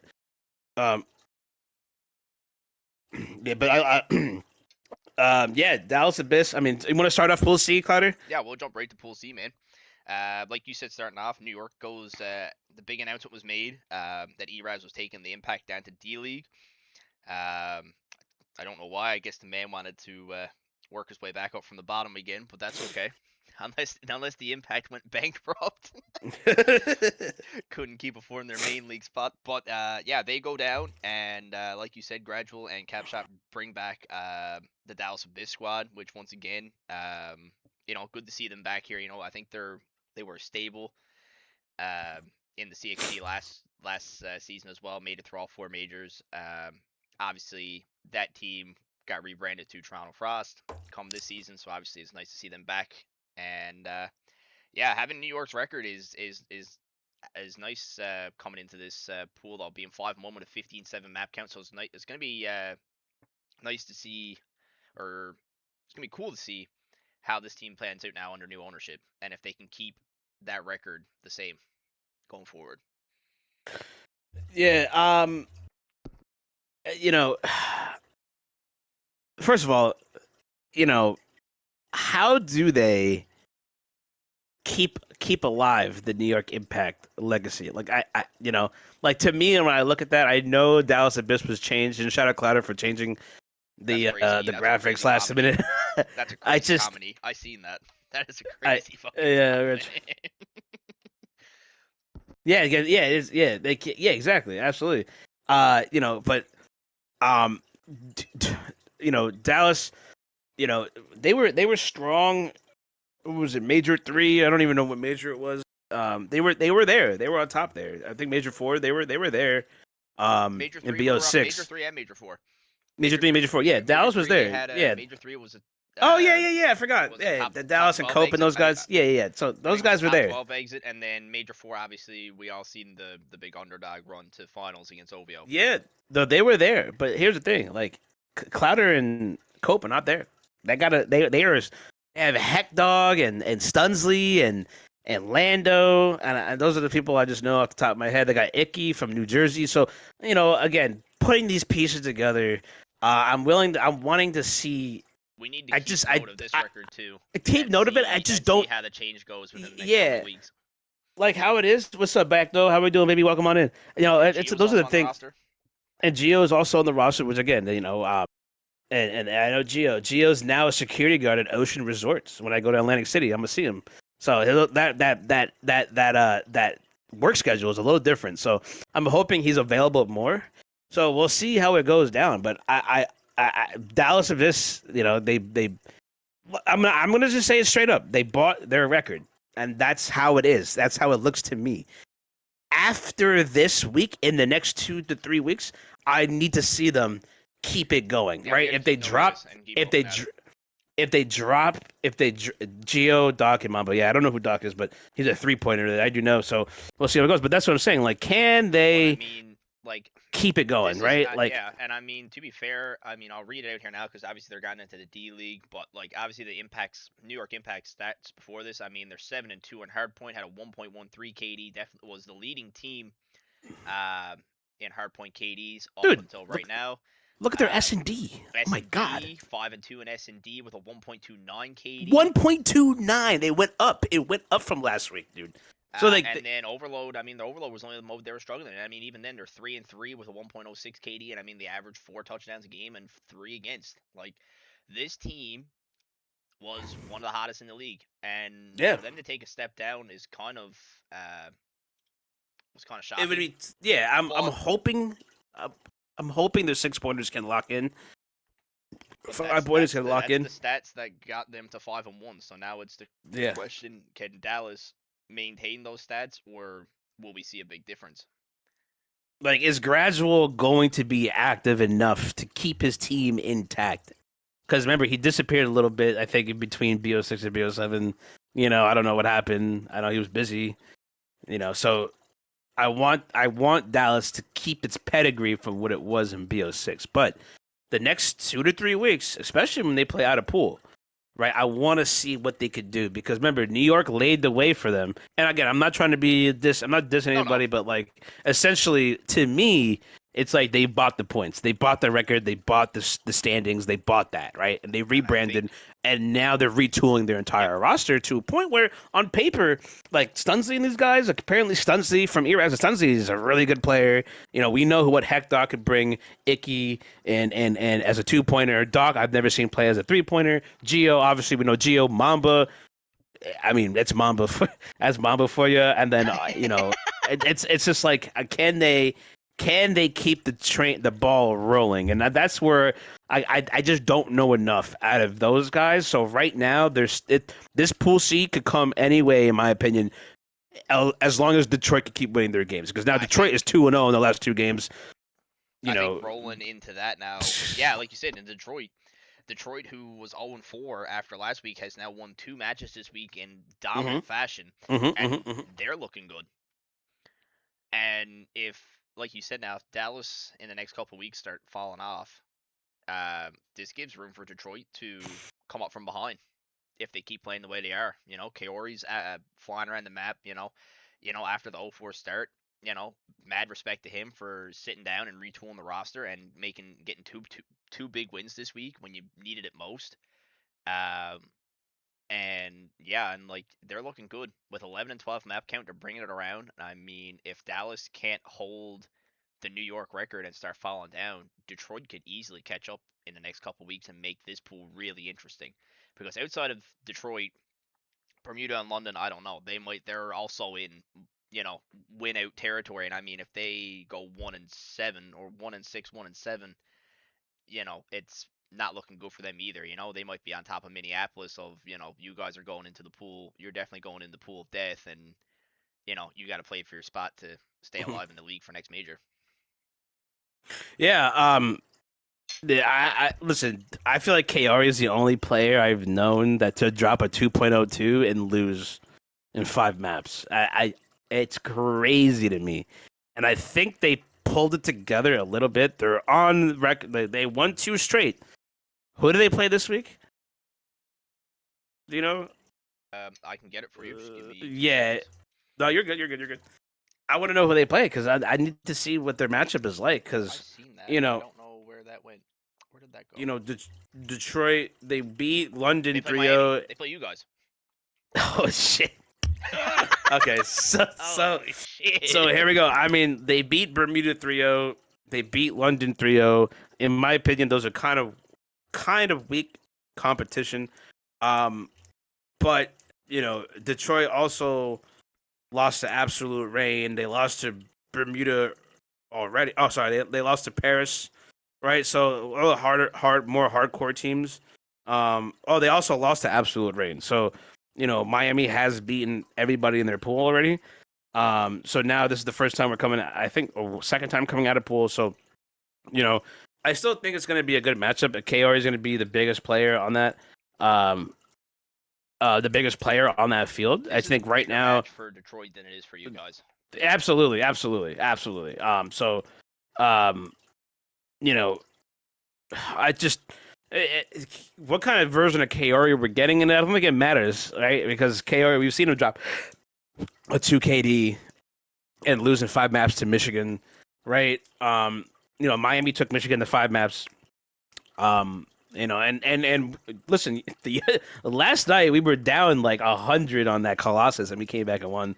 I mean, it's all about. I don't know. I feel like Nuck unlocks a lot of the Miami demons. They really do.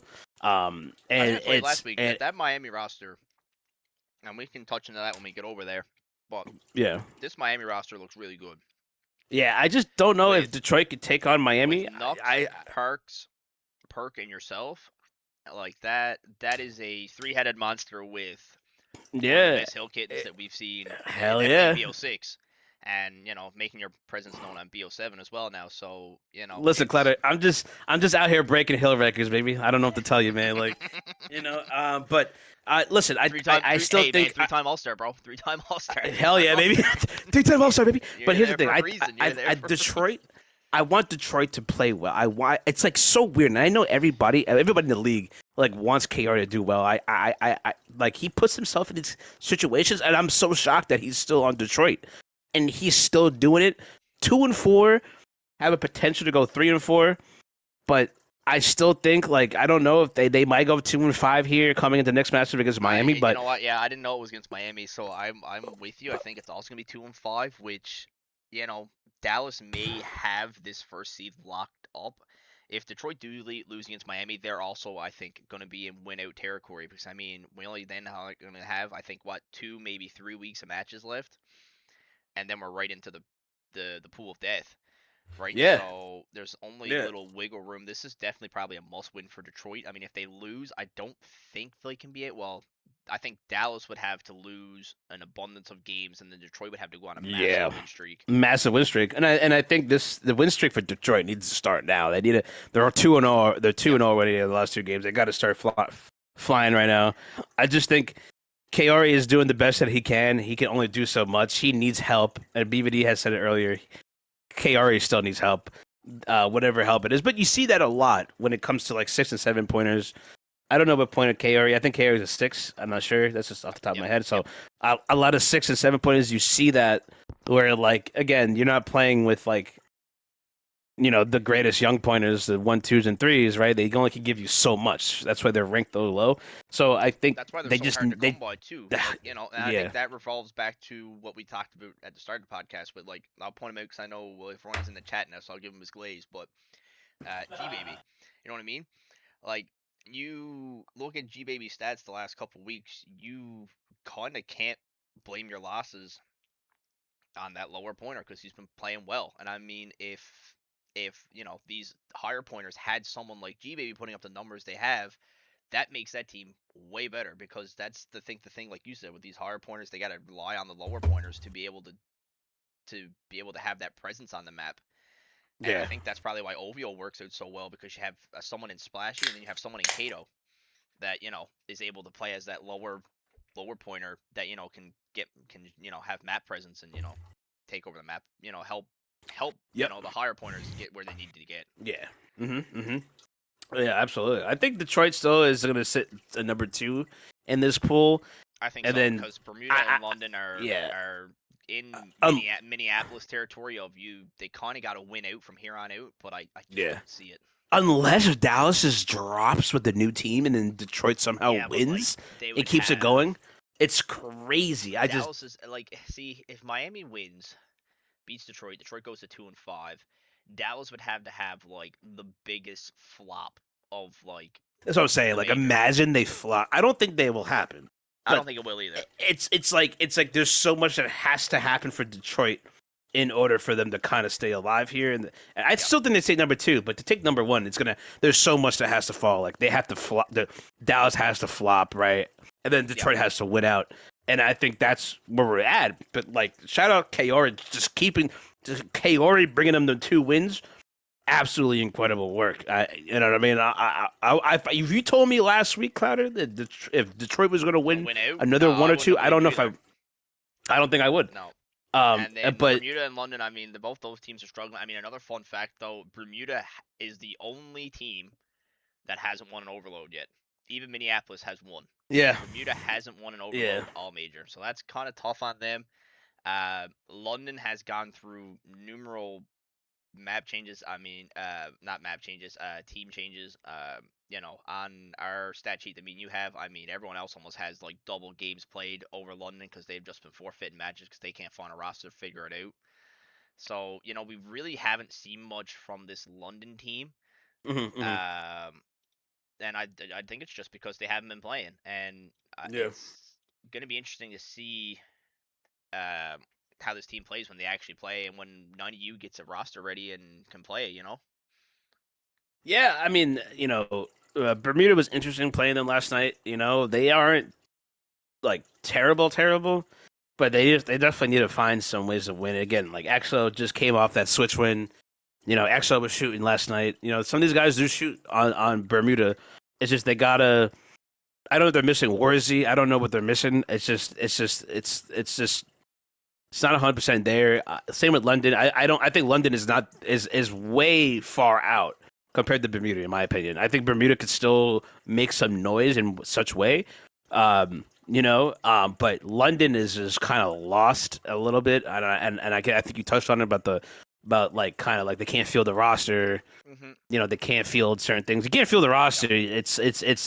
But listen. I'll tell you what, they got to win, and guess who doesn't have a win? Minneapolis. So I think London is still driving away with that 1 win. They got to figure it out. I don't know if they come out on top. I don't think they will. I think London's issues is coming down to roster issues, and I think Bermuda's issues is coming down to those respawns. And I think once they figure out those respawns, they might be able to keep intact with Detroit, because their S&D is okay. Their S&D is around even, but I mean, when you look at their hard point and overload stats, it's just.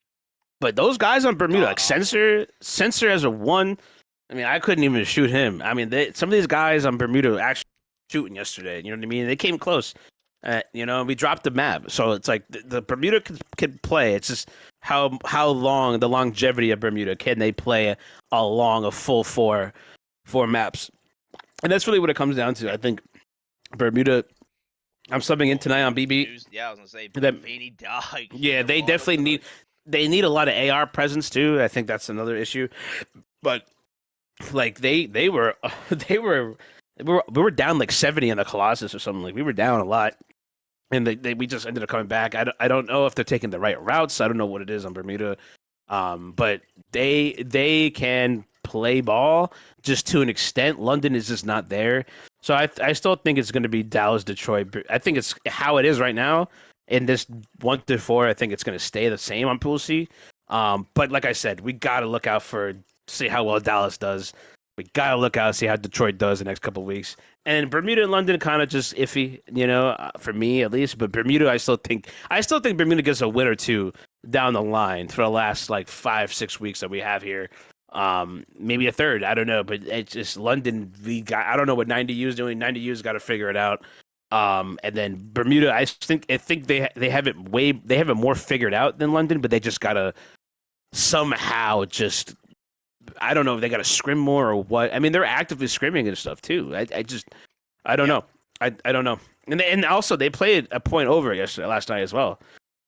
So I mean, even that. So and they still kind of I went God mode.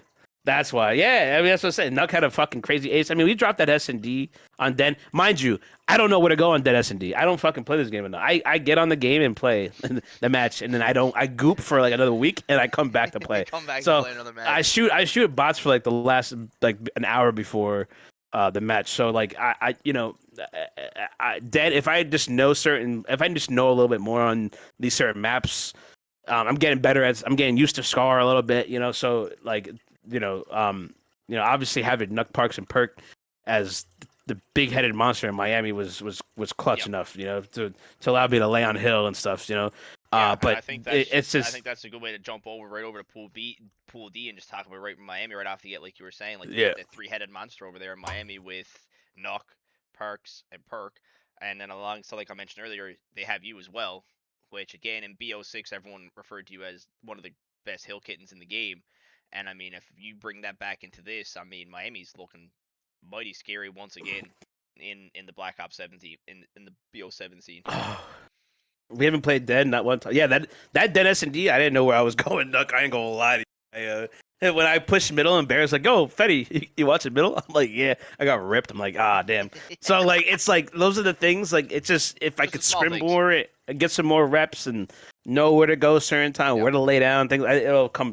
But Miami right now, they're one of my top teams right now. No bias as it is. They're 5-1, 16-7 map count. Overload even the Overload last night, 2-1. I mean, you guys are one of the best Overload teams. I mean, you guys are one of the best respawn teams for sure. I think the S&D is where you guys struggle a little bit the most. But I mean, you said though, like that just comes with you guys playing a little bit more and getting the team cohesion together, and then you guys will be okay. I mean, but again, like if you look at this Pool D is a monster pool, pretty much monster grabs for like any team here to come out and take first at this point in this stage in the major, because you have Paris at 4-2. I mean, a couple wins for them and a couple losses for Miami. I mean, Paris is up there. Michigan 3-3. They're not out of it yet. I mean, a few wins for them. They're right back up in the buy picture, and same with AR. With Xavier, the fact that Absolute Rain is this low is at the bottom with 3-3 to 11-12 map count with how Xavier's been playing and how that AR team has been playing. I mean, and also another thing to point out too, and I don't know if you casted it, but I remember watching it when AR played that raid and Stubby got the triple. That was fucking wild, man. I watched. Bro, I seen the flash, and mind you, a raid S&D, another map where I don't know where to go. Right, so can you imagine? Yeah. So we went. Wild. I don't even know where to go. So I pushed the fucking right side, that bottom pool, whatever the fuck it is, and then I just see the flash glint. It was over. Like I didn't even have time to react. Stubby. And I didn't even realize I was bundled up with everybody else. We were lined up for that. The clip, I don't have it on me right now, but man, like that was wild. I watched that live. Yeah, and that's probably why it was, because I think the last time. I was watching your match. Dude, I'm pretty sure the last time. Holy. The last time I played Raid S&D was back in high school, like 2013, like from the old COD. Like I never really played like Raid S&D like that, So now that it's kind of here, it's like, again, some of these maps I gotta get used to, but we have been a horrible S&D team. Yeah, I mean, if I look at the stats, I mean, we're 7-2 in hardpoint. As of right now, our S&D has to clean up for sure. We have a .99 KD in an S&D, but our Overload is still there with a 1.11. So we're chilling Overload. You know what it is? It's just Nuck. It's just Nuck being able to like kind of lock everybody in, and like the shit that he does and tells us what to do mid game and things like that, and how much we could listen is what elevates Miami very well. And Perk has been playing very well lately, so a lot of it comes from Nuck itself. It's not really anybody else. The El Capitan on Miami really allows everybody else to be elevated. You could think of Nuck as like LeBron more so because he elevates the players around him, and I think that's what really shines the most in Miami. You know what I mean? So I think that's in this um group this week while you're even that gone on the Michigan, phone. even that Michigan game, like we dropped that overload and fucking Nuck, like he when Nuck rips into you, it's not even a rip. It's him being completely honest, and like we were a little bit quiet, and then as we hit map 4 and map 5, and we just locked it in, and that's what it really is. Like you know what I mean? Like Nuck is the golden child on Miami, and that is really what it comes down to, and how much support we can give Nuck, and then the Nuck allowing to unlock. Nuck unlocks a lot of it, and I think Nuck, and then I think we still beat Detroit Rain. I don't think I think it's going to be an interesting matchup, but I still think we can shut down the most interesting Detroit matchup 100%. Out of this week up is definitely Miami Detroit, and I think another one to highlight maybe Michigan and Dallas, because we'll get to see how this new Dallas team is, and Michigan definitely needs to string a win. I mean, Michigan and AR definitely need to string wins here because just to keep up with Paris and Miami, I think they need to win some games here. And Yeah, I think you it's have a good matchup. AR is playing London. I mean, that's a good matchup for AR to get a win. Might be, free. I mean, same with Paris. I mean, Paris is up against Bermuda, so I mean that also could be free for Paris. So I think Michigan playing Dallas is gonna be a big game for Michigan because they yeah. Michigan definitely has to they gotta win 100%. because it looks like everyone else in this pool is gonna win their matches this week just Yeah, because it just seems like it's the dominant pool over Pool C. yeah. Um, I but yeah, agree. and I think Michigan just has the toughest one out of the four here, No, right? I Not agree. right. I agree. I 100% agree. You know, that Dallas Michigan game is going to be interesting. And back to Nuck's thing. Yeah, Nuck is harsh, but we're grown men. Like that, you take what Nuck says because he knows so much about the game that you take it and get better with it. And I've never had that. If you're taking that shit to heart, then that's on you. You know what I mean? Well, that's On you. us. Yeah, You know what I mean? Like that. we have Like the same when Nuck is thing in when Nuck Toronto as well. when Nuck says there's an issue on something, he lets you know, and then we fix it. And then look, it worked in Michigan. It worked on Michigan, right? We were down 2-1 in Michigan, and we came back. So that's what it really was. Especially like I'm picking up bomb and overload, and I'm pushing out too much. I got to make sure I wait for my reinforcements to come out and play. So that's really what it's going to come down to, and where to flip the bomb and things like that, right? As for Paris, Michigan, and Absolute Rain, it's going to be interesting. I still like Paris. I like To Paris. kind of I like Paris. This LA this old LA reunion that they had. Obviously have the duo of Kane and Hybrid, two MVP, not MVPs, two All Stars coming in. Reason also one who was probably snubbed out of the 0 to 2 All Star votes, who may, in my opinion, probably could have got in there. And who's their third? Is it Aspect? Is Aspect still there?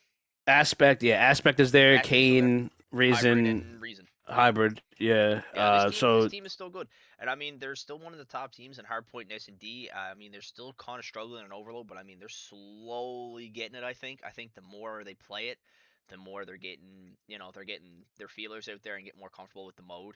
So they're kind of bouncing back up a little bit. They're still towards the bottom as of power rankings go, as of overload teams, but I'm not too worried about it because I think Kane Hybrid, these boys just have been playing together for so long. They kind of got that Toronto dynamic to them, where they've been playing for so long now. They're kind of comfortable with each other, and like I said, 4-2, and then they play Bermuda this week. I see another 5-2 for these guys as well. yeah, I think Paris comes out. I'm gonna actually cast that match tonight. So booth is open for anybody that wants to pull up. I already said at 8 o'clock. In the booth, Yeah, yep, 8 o'clock tonight. I'll be watching that. That's gonna be a good one. I think Paris still comes out. I think Kane, in my opinion, based on the last couple of numbers I've seen him play, have kind of dwindled a little bit. But like I said, MVP Kane, Superman can figure it out for sure.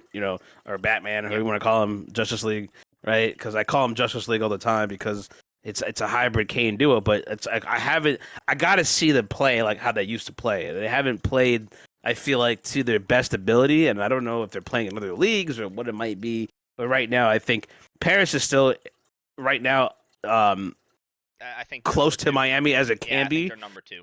I still think they take number 2. I still think, like I said, the Miami led by Nuck is like Nuck is literally like Moses parting the Red Sea. Like, you know what I'm saying? Yeah. Like, he allows the clearance to go through the Red Sea, and Yeah. that's what Well, really I opens think up for Miami. this pool, though, it's you know? very small increments I have it for like where they should be. Like I see this pool, in my opinion, laying out the way it is right now, but I have it tighter than what it may look right now. Like I feel like some of Yeah. these are going to come down to map count at the end of the day. Absolutely. Michigan, I But would say Michigan's looking good. Michigan is looking good. They just got to stop running at everybody. And they like can't Capshot run at said, everybody. We run. We got JCap and Capshot. Capshot finally finding a home on a roster instead of East up and around. He's in Michigan now. Like you said, another one who probably snuffed out of the All-Star votes for this major, who's been bouncing around and being a great one-pointer presence on the map for a lot of these teams. And then paired up with Butcher and Carlos. Man, I've seen Carlos's stat lines for a few of these games, man, and he flies around the map too. Yeah, he flies. I think their best map, especially Exposure S&D, is one of their better maps. I would say this, that they're one of the top 3 teams in Overload for sure right now. I mean, Overload is definitely their biggest up on this team. I mean, 5-1, have a 1.101 KD. They have the biggest goals per game with a 4.5, and they almost have the best defense with a 2.7 points against. Actually tied for the least. Actually, no, they're not. Second tied. Miami has the least with 2.6 per game. Yeah. I listen. I still think Michigan is a solid team. I think they're a little bit more coherent than a lot of these. I think Michigan will be here for a little bit. I like Jake. I love Jake. That's my homeboy. I think everyone in this pool. We will see them in major too. I just think they got to slow it down sometimes. They're running out a lot of people. Butcher loves to run at people. He just runs it down. And that's not a terrible thing all the time, but a lot of the times it's a bad thing because if you run it down too much, you're going to get caught sprinting, vice versa, right? So my thing with Michigan is just they got to just, and like I said, 3Z subbing in wasn't the best idea for them, the best deal for them. And, of course, Phenom playing the match before wasn't, I don't know what happened with Phenom and those guys, but it's just I think. No, man, I did this up in the stats. I didn't mean to cut you off with 3Z, but no, you're bullshit. Good. Did he go 3-31? Yep. Yes, he did. He dropped a .24. Man, I was writing out the team stats, and I was like doing it like just going down through. Anyways, I got to like the bottom, and I wrote 3, and I went 31. I had like back up, I had like double check, and I went, nah, man, that's not right. Yeah. He was 1-14 at one point, and it was still a close game. It was tied at one point. I thought. Hold on. I have it wrote down here. I wrote this shit down. Yeah, it's and like I like Carlos and Butcher together. I really do. It just comes down to the rest of the support cast and how they feel it out. It was Blackheart. Point. They lost. What's up, Perk? Absolute Rain 250 to 227. So yeah, they only lost by 13 points. I think Carlos went 44-26, and then you have 3Z who went 3-31. Yeah, JCap and he like, did Carlos not play got more well. Kills than what 3Z had combined in kills and death for an entire point. Yeah. I think Cap. He is crazy. That's unfortunately what led to their loss to Absolute Rain. Unfortunately, Capshot. I said you and JCap were together. JCap. Yeah, I love JCap and Capshot and JCap together. I think JCap and Capshot could give a little bit better support than what Michigan has already had, along with Phenom, like besides Phenom and those guys. Solid lower pointers that can really.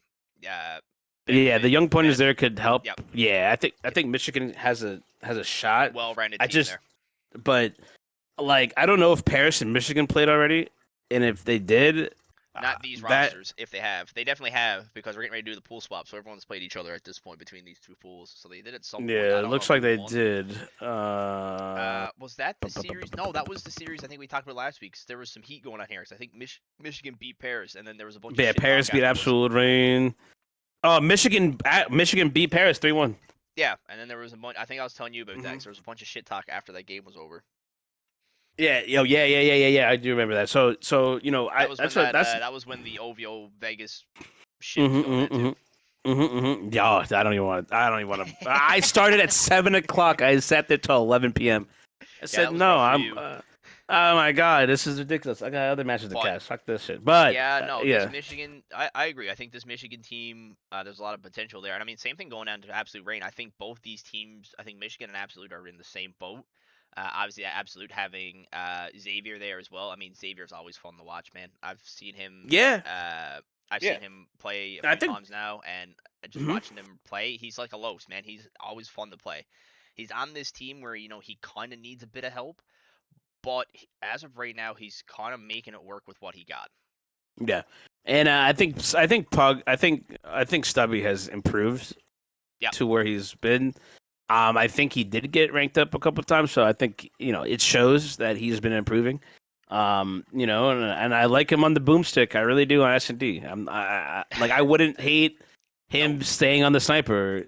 I really don't hate it. And it shows he plays well. That really evaluates his opinion about So, snipers. Yeah, Really, he's taking on a I lead remember, role I for remember watching Absolute back Reign. the OVO one, and I had a boomstick out, and you were like, "Yeah, we don't have the boomstick out right now. What are we doing?" Yeah. Well, that's what I'm saying. I was surprised. I didn't see no boom. I have no boom. I always check for the booms, man. I really do. But right now for Pool D, like Miami's here. I'm just gonna let you know, Miami's here, baby. Who? They play. Who's AR play this week? Miami's here, baby. That's all I gotta say. Miami is fucking here. And if I just play a little bit more, man, they play London. Yeah. Yeah, they're London. Yeah, it should be. By the way, Paris just took a 3-0 FF win over London. So really, essentially, Paris is really 3-2 in my opinion. You know what I mean? So they are 4-2, but they got the FF loss, so they're 4-2, right? But really, essentially, if you take it out, they're 3-2. They're playing tonight against Bermuda. Splashy had the boom, no lie. What's a faded take? Are you taking G Baby's take, or are you taking Fets' take that Paris should be 3-2? I don't know. Paris is 4-2, but the FF. I think after the night, I think everyone from Pool D. You know what? I think everyone from Pool D. I think a hot take for me is I think everyone from Pool D takes their matches this week. I think Michigan takes Dallas. I think Miami takes Detroit. I think Paris takes Bermuda, and I think Absolute takes London. And I think they all just take the wins, which makes that pool even tighter. I mean, Miami keeps the gap from Paris and everyone else, but everyone else is tightly behind them.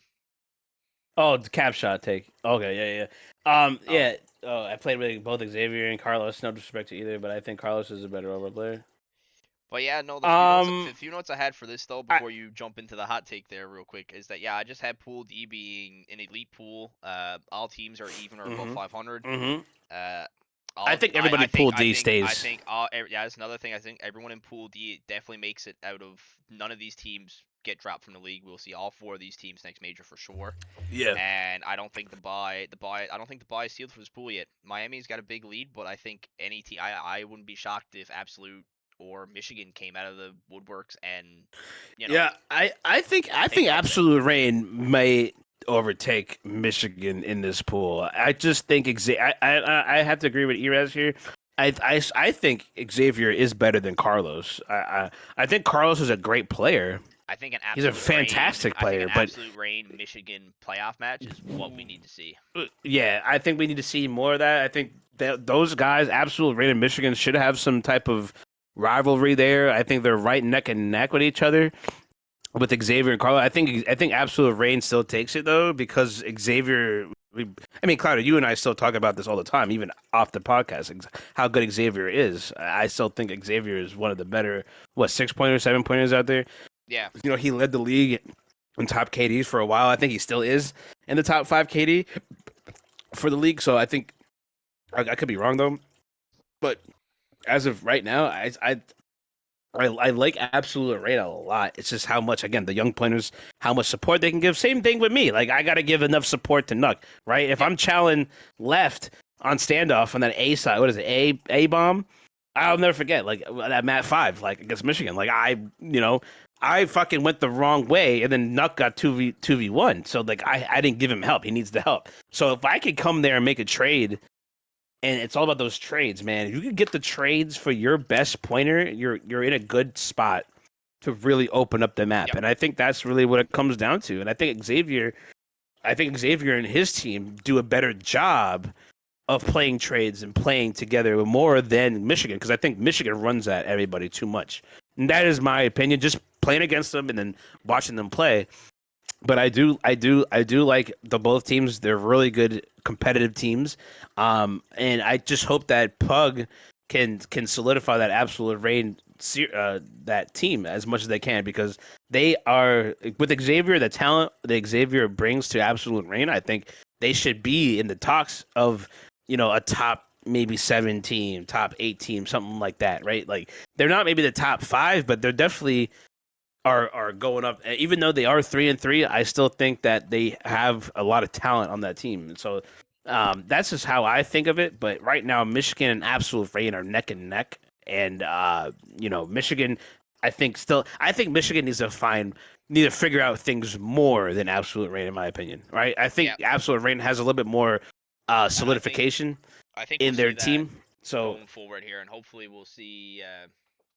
We'll see the improvements, and then we'll find out then which team is better. But I think seeing these teams play each other in the playoffs is going to be a crazy matchup to determine which one comes out the best. Because I think they're both evenly matched, and I think that's the best way to round that out. I mean, AR already 3-0'd Michigan. I'm looking at it. AR already 3-0'd Michigan. I mean, AR seems to be a better third team in that pool out of the 4. So it's like, I think Michigan could drop to 4. I still think they still are a solid team. I think Carlos and Butcher are a solid duo on Michigan, but Absolute Reign, I think, has it more figured out than Michigan right now. And I think Michigan is still trying to figure out who that last 3rd, 4th player is. And once they figure that out, they could probably be a contention team. It's just what it comes down to is right now Absolute Reign just has a little bit more edge on them, in my opinion, because they 3-0'd them. They have Xavier. They have the talent. They're a little bit more solidified in terms of their roster. Right, Michigan is still kind of like on the edge right now because they're trying to find E-subs. I think the more teams that find E-subs, the more they don't have it figured out as much. It's not always the case, but it's just how it is for me. I'm looking at it, So no, 100%. Yeah, that's how I feel, man. I mean, yeah, and I think that just concludes our pool talk. Now, usually at this point now we jump right to obviously the new thing I have, the new segment we have going with our power rankings. We'll get into that shortly, and then obviously Fets' A-list. But obviously, we plan to have Splashy join us here this evening, but unfortunately, due to work, he couldn't be with us to do his little new segment. But he did send me his segment via text, so we're gonna run through this real quick. And me and Fets will bounce off our opinions what he's gonna come in here and talk about, and then we'll move on to me and Fets' section, and then we'll conclude the pod from there. But anyways, yeah. So this is from Splashy. He said situations to watch. He said number 1, New Jersey Blackout as a whole. Will a move be made? Who will likely be the person that would be moved if there was a move to be made? Ooh. I don't know. Oh my God! What the fuck? What move would you make from New Jersey? I don't know if you make one right now.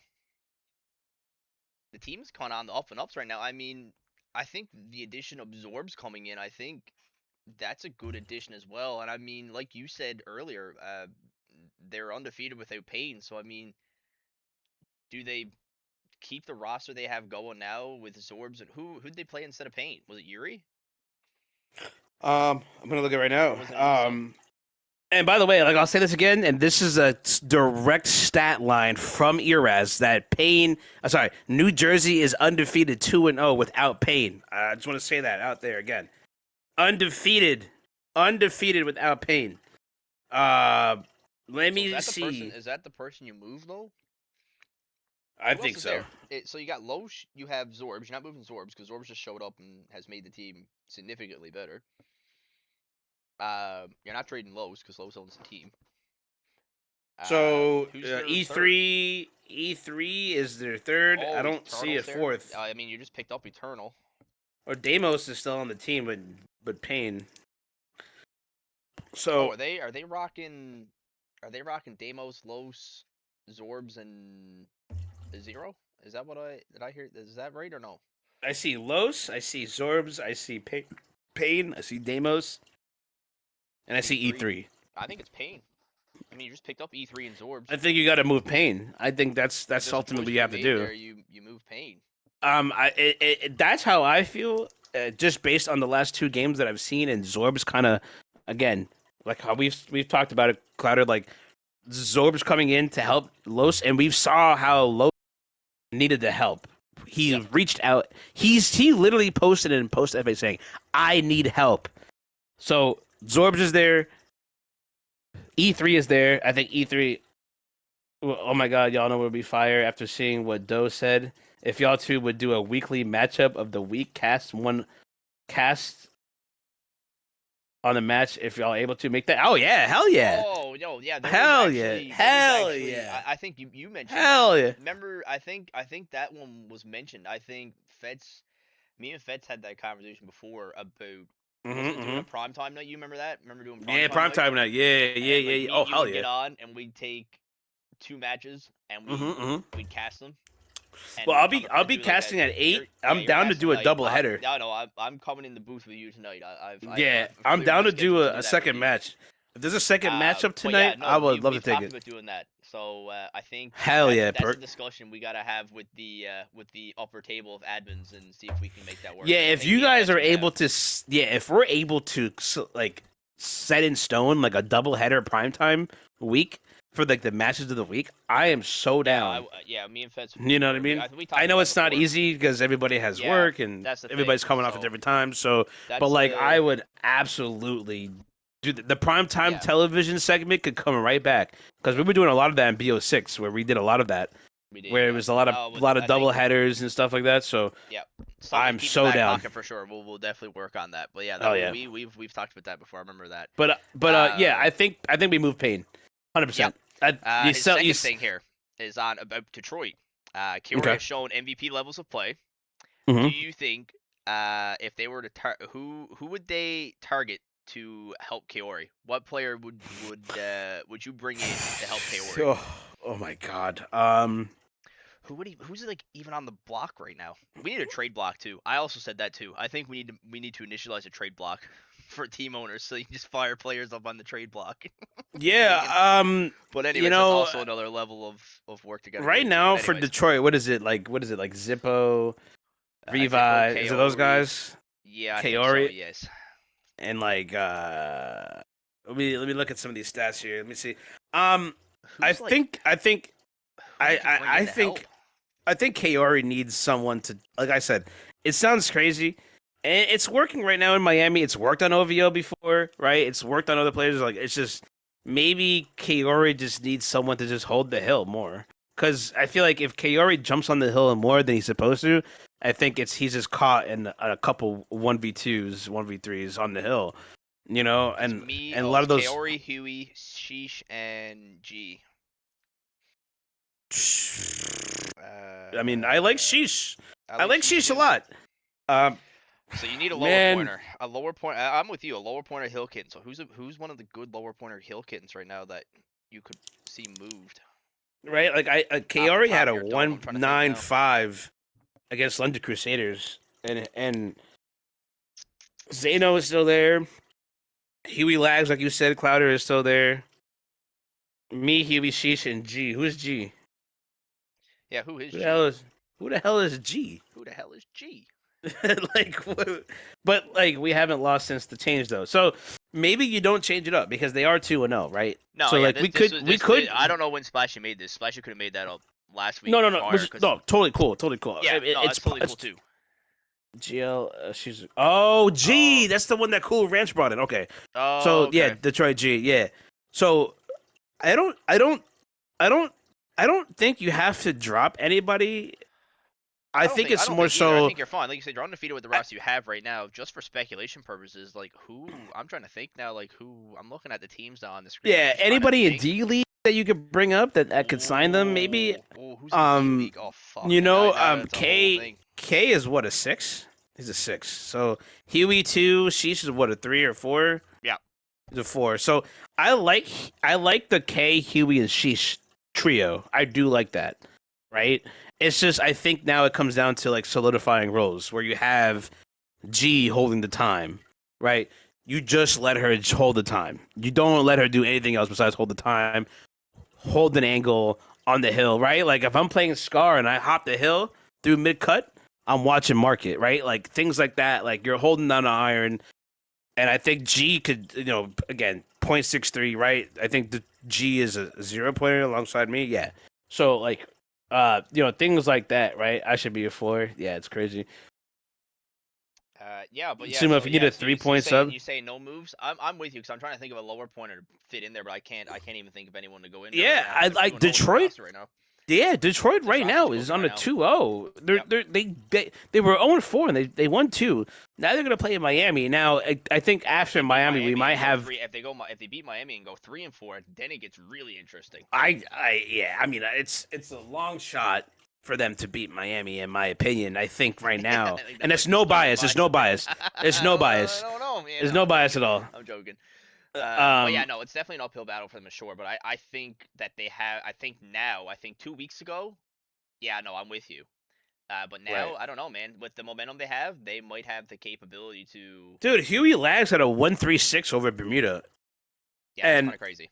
I just, and then I look at London. Huey Lags had a 0.85. K had a 195. Revive 1.2. Zano with a 0.94. I don't think you change anything. I think you gotta start. You have to start Kaori, without a doubt, but you have to play Sheesh and Huey. I think those are your 3 you have to play, right? And if it's not Huey, then you somehow have to fit Zano in. But I don't think Zano has been playing to his ability from what he used to be in BO6. That's just how I feel.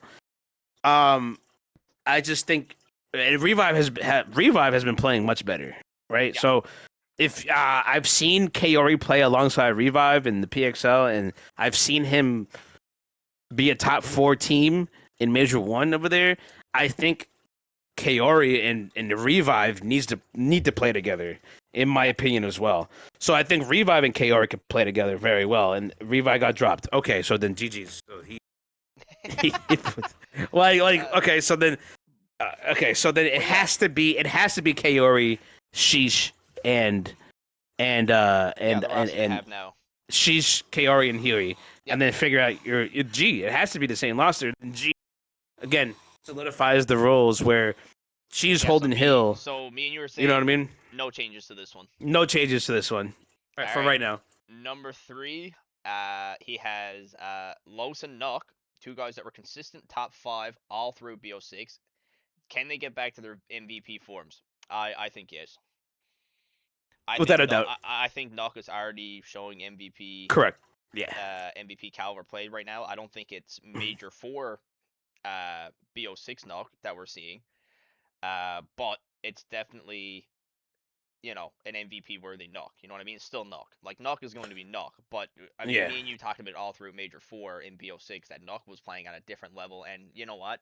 Leading up to that Major 4 tournament, we all thought Miami was going to come out on top just how well Nock was playing. And I think with Los's caliber is there.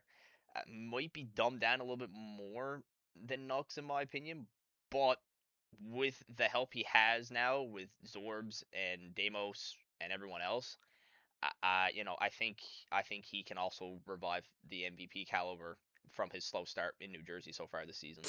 Yeah, I agree. I think Los has definitely, in terms of the MVP caliber, he's like a second half player in my opinion. Yeah, like he'll start slow and then he'll ascend, and I think we saw that with Potato. Out of these 2 that I were to look at and were to say no to, as much as I love Los, I think I would have to put Los there. I haven't seen Nock miss a beat. Well, not miss a beat, but not slow down. He hasn't had a match where he seems like he's out of pace or anything like that. And his Major 4 run in BO6 was just an unreal run. So, I think both these players can get MVP forms. I think Nock has shown it more in recent games over Los, but I do. I think in my opinion, I don't think Nock has skipped a beat. In my opinion, I still think Nock is. I mean, it's a different game. I still think Nock is still right. From BO6 to BO7, I think Nock is still there. As for Los, again, like I feel like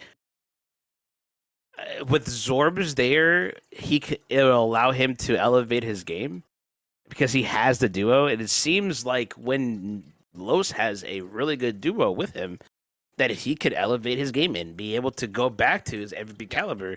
I think I think Nuck right now compared to Los, Nuck is above Los, just right now. Yeah, I'm with Right you. now, Yeah. Without a doubt. I think Nuck is Splashy. If you're in chat, I'm not going to read that one because that is Stanford, and we kind of don't know what's going on with Stanford right now, and I'm going to leave that one. But the last one he has here for this thing for situations to watch, Kyoto and Dallas, two newcomers with new owners that seem to be struggling with attracting stars. Can they figure out a roster and find a rhythm by the time the major comes? Dude, I fucking love that. I love that question. Well, like you said, this is a big matchup for Kyoto this week against Stanford. Yeah, big matchup. Again, same for Dallas, and we talked about Dallas. Buddha, we talked about Dallas a while ago, and if this new roster can hold that record, Yeah, I like the Buddha Teo duo. That me and you talked about that like already. That's kind of cool. I love Teo. I know Teo very well. Him and Buddha are good friends. I know they'll play well off each other. It just depends on the supporting cast of Kyoto. If Cantu could play with them, that's a big three right there, in my opinion. Because I saw what Cantu could do against Toronto. So I like if Cantu could play for Kyoto, then it's good. But right now, the jury is out for Dallas because of they haven't played, and it looks really talented on paper, but yet we still have not seen the evidence yet. So right now, I think Kyoto could figure it out a little bit more. Plus, like I said, Dallas did buy New York their record. You talked about Dallas earlier. So, I think right now, I think Kyoto has a little bit more figured out. Dallas has signed a lot of pieces, so I want to see how those pieces work in the next couple of weeks. But right now, Kyoto is looking a little bit more fierce, in my opinion, compared to Dallas, because a little more stable because they have played a lot. But the newcomers, I gotta say, shout out to both teams for redoing and retooling and solidifying their stature in the league.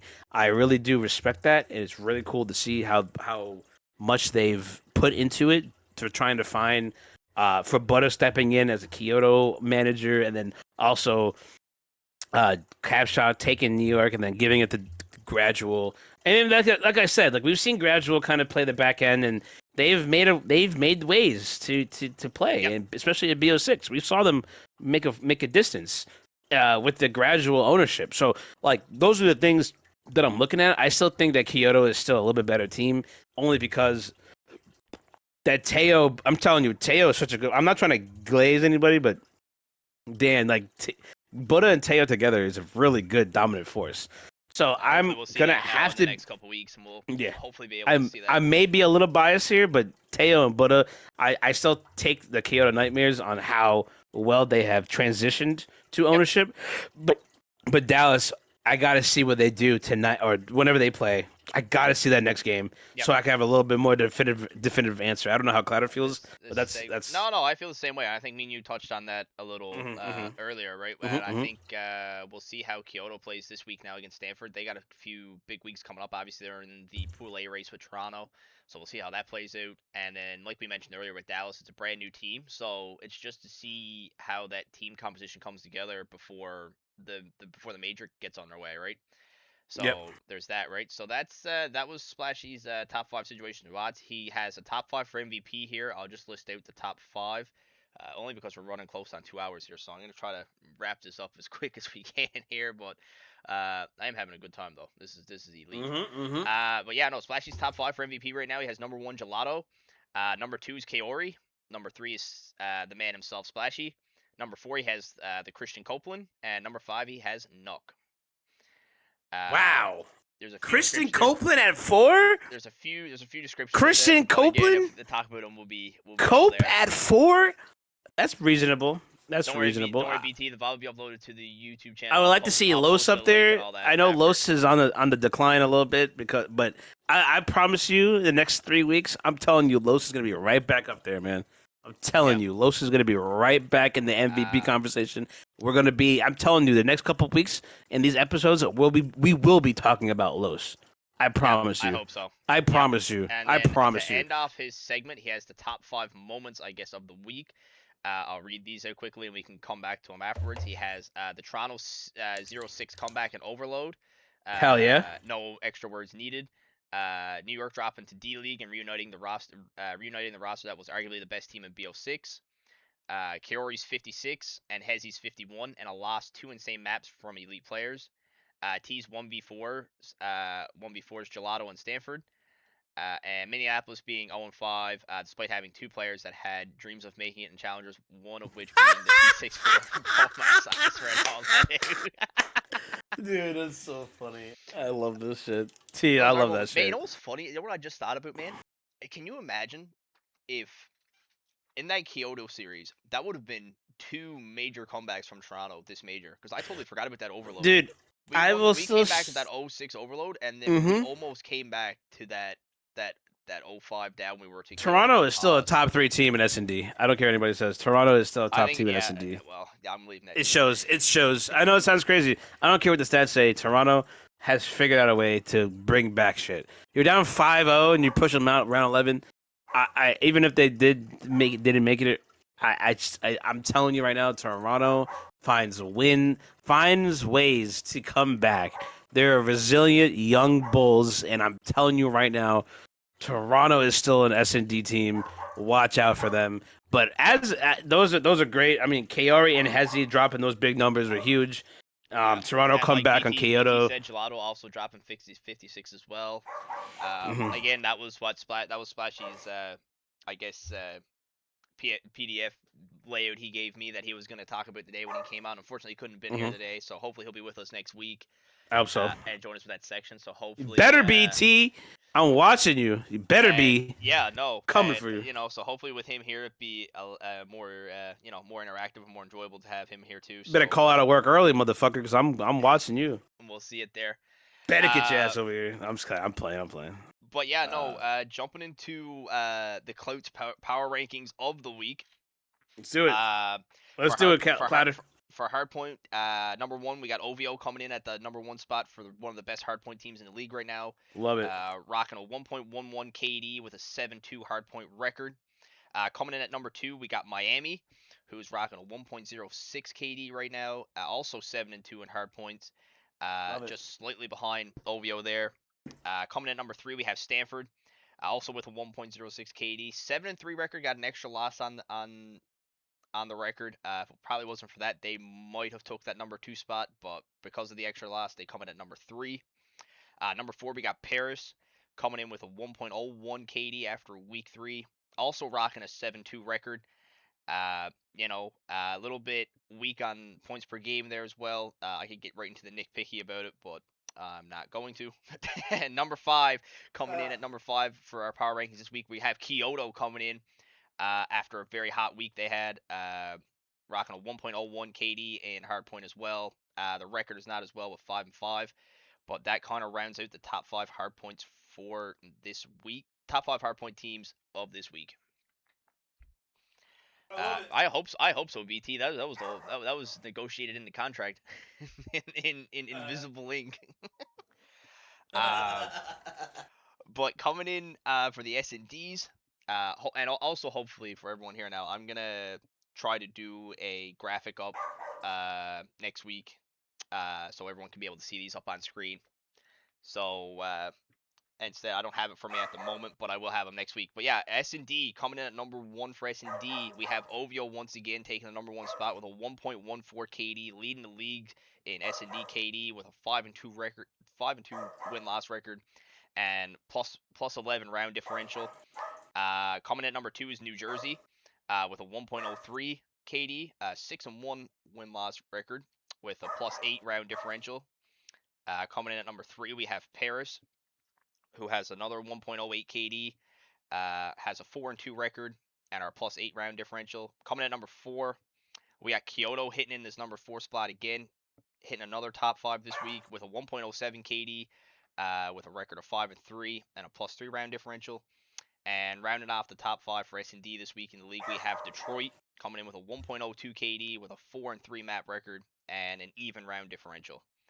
And that rounds out your top 5 S&Ds. Moving down to the overload, number 1 on the list is Stanford, taking the list with a 1.17 overall KD, 5-1 win-loss record, and a 3.5 goals per game average.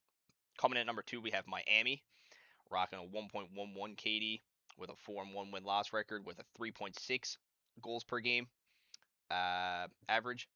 Coming in at number 3, we got Michigan, with a 1.01 KD with a 5-1 win-loss record and a 4.5 goals per game average, highest in the league. Coming in at number 4, we got Detroit with a 1.04 KD, a 4-2 win-loss record, and a 4.2 goals per game average.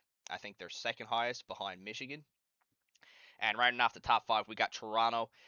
They do have a negative KD of 0.9. They do have a 4.42 record, but they do have a 3.8 goals per game average. Again, one of the top in the league.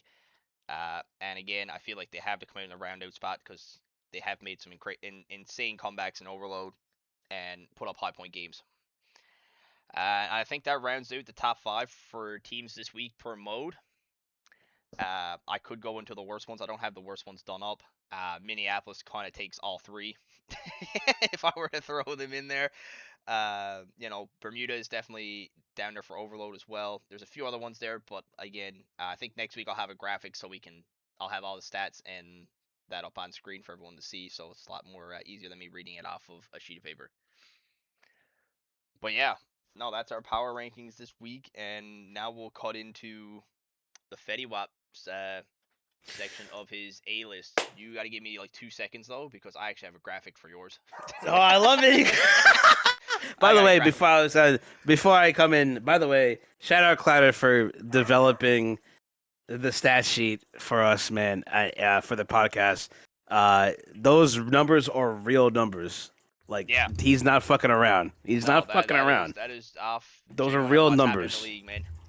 That is all the stats that we after every match. I mean, I know Clouter does it way more than I do, but I will be on those stats way more. But we have put in all those stats for every screenshot that we've gotten, and we have been putting them in and absolutely been able to figure out hardpoint win percentage to KD to everything, and those are your tops for based on stats, and especially with everything that's been going on, that is legit. So shout out Clouter for really putting that together for real.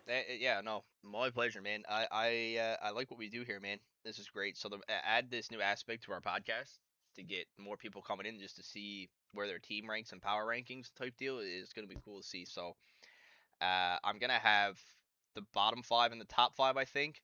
I did think about doing all the teams from 1 to 16, but I don't know how that will look. I'm going to look into that this week, obviously, and see how much work it's going to be to do. But yeah, no, that's definitely our power rankings. But we're going to move into a known segment. That definitely the first segment we brought into this pod is going to be the Fets A-list, and I'm going to let Fetty Wap take this away. Hell yeah. Here we go, guys. Let's do it. So, Fets' A-list, and we are here, guys. This is my top 5 right now, coming in so far. And we are going to start off with number 5. It is going to be Paris Prestige. Why is it Paris Prestige? You want to know why? Because these guys got continuity. They're still playing together. They're 4-2 in the pool, right? And they're still out here showing everybody that they're still one of the top HPs and S&D players, S&D teams in the league. They have a 4-2 pool record, and these guys have been still frying. We're going to watch them tonight, and if they win tonight, they can go up to 5-2, and I can't wait to see them play. These guys still have the juice from BO6, and shout out Reason for putting this team together still and bringing in that same ability to come play the game, and I love every moment of it. Paris Prestige at number 5. And we're going to start moving to number 4. Number 4 is Toronto Frost. Why? You want to know why it's Toronto Frost? Toronto Frost, listen, with all the stuff that has happened in the last 2 weeks, they have played about 3 round 11s and lost about 3 round 11s. These guys are still on the move with the addition of BT in the lineup. It's going to add extra oomph to their HPs, and these guys are going to be fun. They're still a top 3 KD, top S&D team in terms of KD. These guys have been playing absolutely well. I can't wait to see with the Cope, Clouter, and BT, a big 3-headed monster coming in this halfway through the pool. I cannot wait to see them play, but these guys have got it down to a T. I like them at number 4. In number 3, we're going to go with Stanford Stonefacers. Listen, a lot of things have happened, right? We don't need to get into it, but they're still a top team. 4-2. They're top and overload in the overall standings. These guys have been playing so well. And even if Gelato doesn't play, Backdoor, Colin, and Cycleo, I think that's a solid 3 right there to come in and bring in 2 times, a.k.a. A-Rab money. These guys are still the best overload team to play. And I'm telling you, these guys are still got stuff in their bag. I'm not betting against Backdoor. And I'm sorry to tell you, Backdoor, if you in here, I ain't betting against you. You guys are number 3. Number 2, we're rocking with Miami Vice Demons. Why? Why is it Miami? Well, I'll tell you why. Dude, 5-1 in pool play. We're leading this. We're top 4 in overall standings. And not only that, you want to know? Because it's led by the one and only Knuckle. The dude unlocks his team to the best ability. These guys have been playing absolutely phenomenal. Fets is 4-0 with Miami and still playing well. They got a big matchup against Detroit, and I promise you those guys will come 6-1. And once they hit 6-1, then Miami is going to be everybody's going to be talking about Miami. Shout out Miami. Shout out Knuckle. These guys are here to play and watch them play. And at number 1, we have, nonetheless, the guys from up north. I mean, does Drake even got to say it, or do I got to say it? It's OVO. OVO sound. Undefeated. Only dropped 2 HPs. These guys are insane. I mean, even with the tax, I still think they still figure it out. 7 is on the board here as their 0-pointer, and I still think OVO is still going to take it up and win their pool. Undefeated by the stats. The numbers don't lie. OVO at 1, Miami at 2, Stanford 3, Toronto 4, and Paris at 5. Now, I would say this. For you New York Impact boys, I would have had y'all up there. If it wasn't for the sell of the team, I would have had y'all up there. Unfortunately, the jury is out for the Dallas right now. Because Dallas is sitting at a 5-1 because of New York, the New York sell, I can't put you guys up here because I don't know enough. Once we get down to the nitty-gritty of these games, I will gladly put you guys up there. But right now, this is Fets. This is my top 5. This is my top 5 for this league right now. And we're coming in strong. OVO, Miami, Stanford, Toronto, Paris. That's what you got. Guys, how we feel? Clouter, how we feeling? I don't know. This is my favorite segment of the whole podcast, to be honest. I'm not going to lie. I fucking love this. I love with every team. Why? And you just fucking start going. Hey, yo, shout out Stephen A, man. Yeah. That was Stephen A for you. I'm telling you. Fucking starts going ham. But yeah, no, another great man, a long one, man. 2 hours, man. Can you imagine? Man, we were supposed to have a guest on today. I'm not going to reveal. I don't know if he was hitting it around in the week, but I'm not going to reveal him because we're going to have him on later. Some stuff obviously came up, so obviously we didn't have him on today.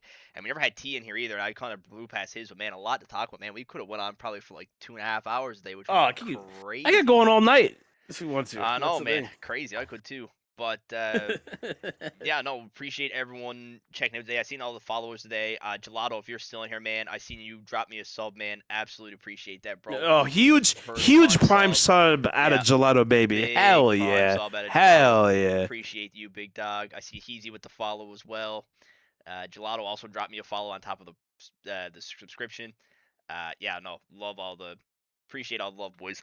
100%. But yeah, no, I think that concludes another week of our show. I'm going to put up right now for everyone who's here who may have came in late, and if we missed the talk of your team, you can definitely go check it out here at the YouTube. Hell yeah. Hit the subscribe button and go. All the VODs we posted up there. Last couple weeks, we go absolute bangers. We go from A, B, C, and D. We break down the pools from A to B, A, B, and C, A to C. Yeah. So I for think today, down the road, if I can grab more time, I may add. The thing in the YouTube videos where they have like the sections chopped out for like what's going on in each section. I'm gonna see if I can figure that out, so I can do like a pool A, pool B, pool C, pool D talk, and then like obviously for the segments I can add them in there too, so you can skip past if you don't want to listen to certain pools and whatnot. But that's all progress in the making. Another thing I'll throw in here as well, as regards to Splashy, also putting up he wanted to review clips. I think personally, I'm gonna put a hold on that till I get set up in my new place, because then I'll be able to have the setup where we actually include some clips and stuff during the pod as well. So there'll be that coming as well. Yeah, I think that's it, man. I think we're gonna have a sick All-Star week. I'm gonna put up Fets's Twitch bot here because he'll be live tonight doing the Paris Bermuda game. Hell yeah! In the booth in an hour or so. We'll be back in the booth. Got to dust off my chair that's reserved for the Clout Meister up in the Fets booth. Klaus Meister, that's what I'm talking about, baby. Get up there and watch. Start casting again. But yeah, no, much love and appreciate everyone coming out today. Definitely a banger pod, like always. Couldn't do it without Fets, bro. Couldn't think of anyone else to do it with besides Fets. He's absolutely the GOAT. I can't do it without this man next to me, brother. I don't know what to tell you. I mean, none of this could have happened if Clouter didn't approach me, man. I was it. Yep. The rest is history. Appreciate everyone. Appreciate the support from everyone too. Enjoying the pod too, and coming in every week, and giving their opinions For too. real. That's huge, man. That makes it all come together. But yeah, no, we'll be back here again next Monday, 5 p.m. EST. Might not be as long as this week. Then again, it could go 2 hours. But we try to work on that and lower it down a little bit. But I feel like we start going and we get real. Yeah, we do. Yeah, we got a lot to talk about, man. That's how it happens. That's how it goes. These teams. Yeah, no, I don't know if you got anything else to add, Fits. I just thank you guys so much. Minneapolis is the worst team in the CXP. That's how it is. Those guys will never figure it out. That's all I gotta say. They take forever to learn, and in the end, fucking ad running in the background there for a second. Jesus. Nah, I got nothing else, man. I'm really chilling. Minneapolis sucks. That's all I gotta say. You said that in the last pod too. So before we get attacked, we're gonna end it off there. Minneapolis is the worst team in the CXP. I'll end it with that. Right. That's all I'll say. And But I love you guys. Peace. Hell yeah, boys. Peace.